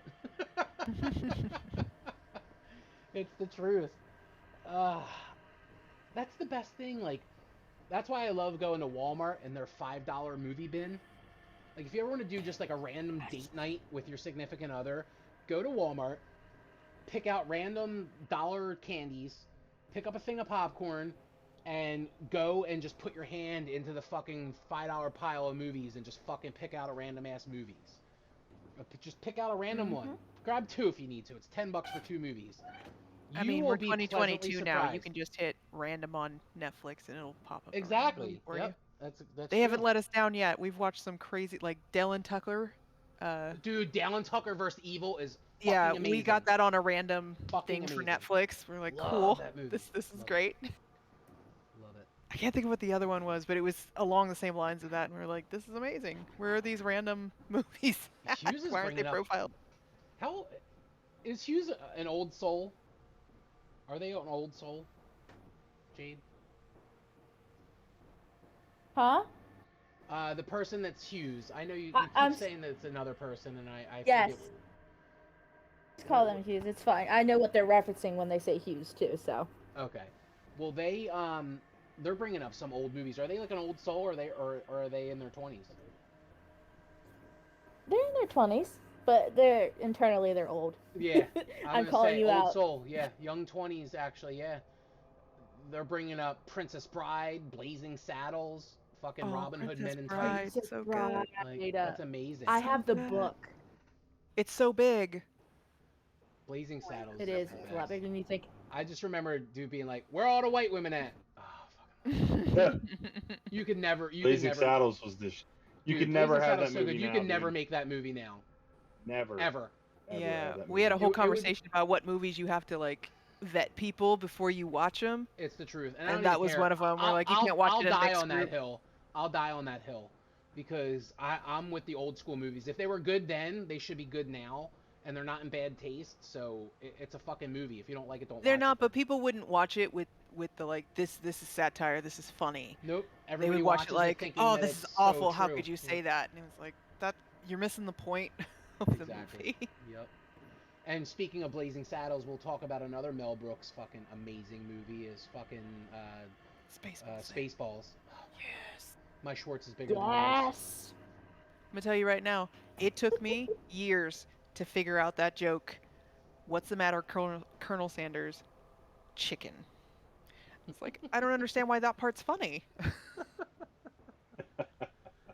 Colonel Sanders, bro. Yep. I didn't get. I don't know if it's the pause between when he says it and then he says chicken that I just couldn't bring it all together, but nope. Bro, you gotta bring it together like a fucking family meal at fucking KFC. Sometimes you can, sometimes you can't, I guess. But yeah, Spaceballs. The late great John Candy. Speaking of Yeah. actors who died before their time, John Candy, fucking Belushi, fucking Chris Farley, all chubby fat guys. That doesn't put me in line. to live longer. That doesn't help me at all. I I'm mean, don't do trying, though. coke and you'll be okay. Yeah, I'm not doing cocaine. Yeah, that was Belushi. Was that Candy too? I know it was And Farley. Belushi and No, Farley. Candy didn't, but It was yeah. like I know it was all of Belushi them, and dude. Farley. It's the 80s, man. 70s and 80s. Cocaine was the drug of choice, man. Farley knew his time was finite or finite or whatever the fucking word is. He knew he wasn't gonna be around long. That's why he just was like, fuck it, I'll eat everything, I'll snort everything. He was fucking having sex with hookers, like he didn't give a fuck. He was in it for the short game, not the long haul. Pretty sure they once had actual coke in Coke. Yep, that's true. That's why it was called Coke to begin Yeah. with. It used to have actual cocaine in Coca-Cola back in the day. Because they were trying to figure out a way to get people addicted to the drink. No, they were trying to find out a way to replace coffee. That's actually why that came around. I thought it was because coffee got so expensive, they needed an alternative. And so they started, that's how Coca-Cola came about. I know, crazy, I learned that. But yeah, and then they put Coke in it, and they were like, hey, that's addictive. You can't put that shit in there. And they were like, oh, just kidding, we'll put caffeine.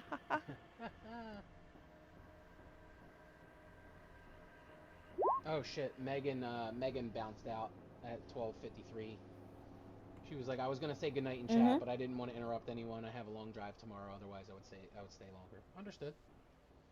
So good. Yeah, I gotta bounce soon too. No, it's fine. I'm surprised that we even made it as far as we did. But I'm happy we did. We've been streaming for 3 hours now, and we've had like a consistent amount of people, so I'm good with it. I'm excited. I think we all mesh well together. Nobody, like there was not many people who really had any kind of hard limits on anything other than the one thing that we talked about, and I think we're all gonna just laugh and have a great time and be serious when needs to be, and I'm all for it. I don't know if everybody else that's on here feels the same way, but I'm absolutely psyched. And I wish it was next week already. So do I, man. Those weeks oh take my forever. gosh. Are you doing any other games? It's gonna I don't play any other online games. I've been trying to do like pickup sessions here and there, but the only one I got into was this fucking awesome one that I'm friends with the DM now. He does this improv one on Wednesday afternoons and Friday afternoons, and I had gotten done work early. I think it was a Friday afternoon. I was done work, and you just join, and he just gives you a random character, and you have to come up with a backstory like right on the spot. And it was like improv the whole time, and it was so fucking funny. I had such a great time. Outside of that, no. The only other sessions that I'm doing is Glenn's campaign, and that's every other weekend.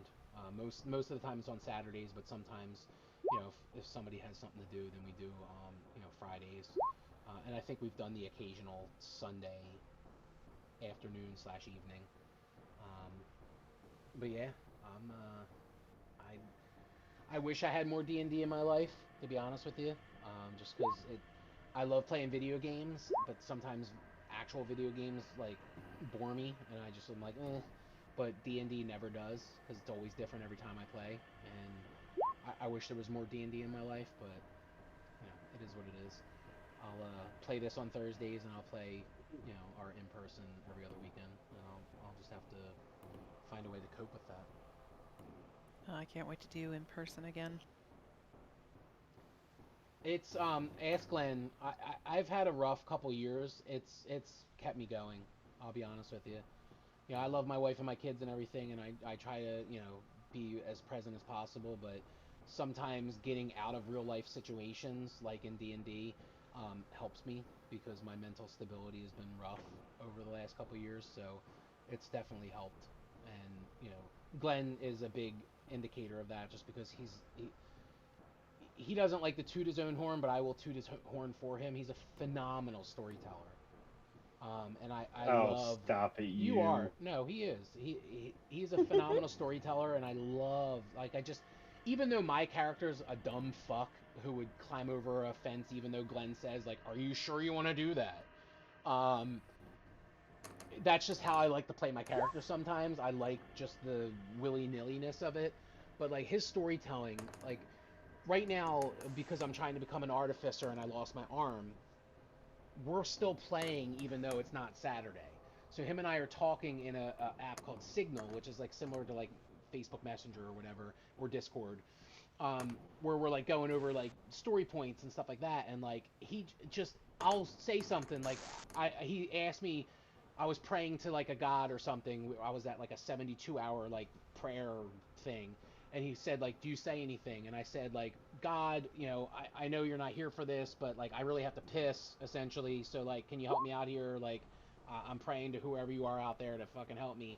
And he like was laughing hysterically at it because it was just like off the cuff. Like I was just like, I don't want to pee myself, but I don't want to get up and then have somebody like look at me side-eyed. And he thought it was funny, but then it literally like it didn't even take him long to like have an answer for that. And I just love that. Like he could come up with shit like off the cuff, and it just that's awesome storytelling to me. So it I helps me. appreciate it, man.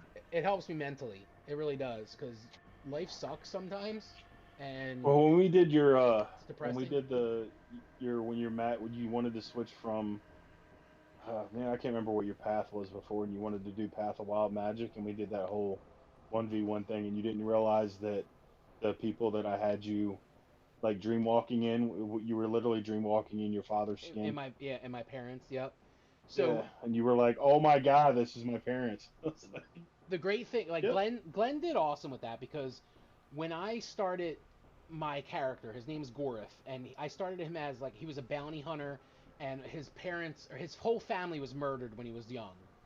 And Glenn took just that little bit of my backstory and molded into this fucking like these strangers fucking raised me and said they were my parents, but they weren't my parents, and then those were actually the people that got murdered, but they're the ones that actually stole me from my actual parents. Like, and he like took all that and just molded it into this fucking story. And I wanted to do wild magic, right? Because I really wanted to be a spellcaster, but I'm a fucking dumb barbarian raging, and I want to rage, and like I didn't have that ability until we were leveling up, and he was like, well, you could do wild magic as like when you rage, then all of a sudden a burst of magic comes out of you, and you roll a d8, and I'm like, dude, fuck yeah, let's do it. And he was doing like a backstory of how I became who I was becoming, and I was walking in the shoes of my father, my actual father, and I didn't even know until he was just like, "Do you not realize who this is?" And I'm like, "No." Like I was like kind of there, but I kind of wasn't. He was like, "Dude, it's like your father. You're like seeing through his eyes," and like, dude, it fucking blew me away. I was like, "Holy shit!" Like, and that's just I feel like that's like when I read a book, and I'm like, "Holy fuck!" You know what I mean? Like it just blew like Someday I'll write a book, yeah. I mean, it's just but the long and short of it, because that was like a really long, flabbergasted way of saying Glenn has a giant cock when it comes to being a DM, thanks, baby. was me trying to say Dungeons and Dragons helps me get out of real life situations, essentially, and that's the reason why I wish I had more D&D in my life, just because my life has kind of sucked shit for a couple years now. Well, it's an escape, man. I But it mean, is. I missed it. You know, I got out of it for a long time. I never looked back. I played right up until I left to go in the military, and then it wasn't just it was something that again like the stigma that was around it back then, and if you couldn't find a good group, you were shit out of luck. And Yeah. like we tried to get one going when I was in the barracks, and then it was kind of like, oh, you were a bunch of nerds, and when you're young, it's like you know you don't want to give into that, so Yeah, the peer it pressure. never went anywhere. Yeah, it never went anywhere. So we ended up it what was it again 5 or 6 years ago, a former friend was like, hey, do you want to get into this weekly campaign with my coworker and my girlfriend, who I'm best friends. She's like a little sister to me. He's talked about her, Amanda. Um, there is in our our current campaign, and I was like, yeah, sure, I'll get into it. Worst fucking DM ever. Like you go I've somewhere to heard so talk to many somebody, stories. and he would, oh my god, you go somewhere to talk to somebody, and we'd be like at that point, I wasn't. I'll say I wasn't out of my shell yet. As far as I've always like played around with voices, and like my wife says all the time I should have been a voice actor, but um, we just didn't we weren't comfortable in the group, and his DMing style was terrible. Like you go into this new town, we'll say, and you go into a tavern, and I'd be like, Well, Merrick's gonna ask him, how are you doing today? Do you know where we can find a blacksmith? And it would be literally like this, just silence. He doesn't respond. Roll initiative. And it was like, what? What? I just asked him where the fucking blacksmith was. I didn't say I wanted to fuck his daughter. I just want to know where the blacksmith is. I need to get my armor fixed. So, yeah, it was not fun. But from that, we ended up starting another campaign between our my friend Amanda and her fiance, and then that morphed into Jonathan coming into the group, and then now it's like a damn crack addiction. Can't get enough. I want a D&D every day. So. Yep. Same. And with that, ladies and gentlemen, I am going to bounce, and I will hopefully see you guys next week, and hopefully not shoot you in the back because I'm a backstabbing son of a bitch. So. And yes, It is all fine if you do. So we're gonna get going then, because I know Arrowy left and Glenn's leaving now, so that'll put us out of here, essentially. I don't want to talk to myself, and I don't want to bore Jade with long-winded stories of You're not boring past stuff. me. No, I know. It's chill. But I do want to thank everyone for just being awesome. It means the world to me if you watch this on stream live or if you're watching us later. Thank you so much. It's been a wonderful 3 hours. I can't even believe it's been 3 hours and almost 15 minutes later. It went by super quick. Is it Thursday yet? I know Mercer says that all the time, but it's the truth. Like I can't wait until next Thursday. I'm super stoked to play on Saturday, just because D&D is just life at this point. I want to thank everybody for watching. Share it with friends and family. Twitch.tv/Mahone Capone. Some people say Mahoney Capone, but it's Mahone Capone, like Al Capone. My last name is Mahoney Mahone. Mahone Capone. MAHONECAPONE.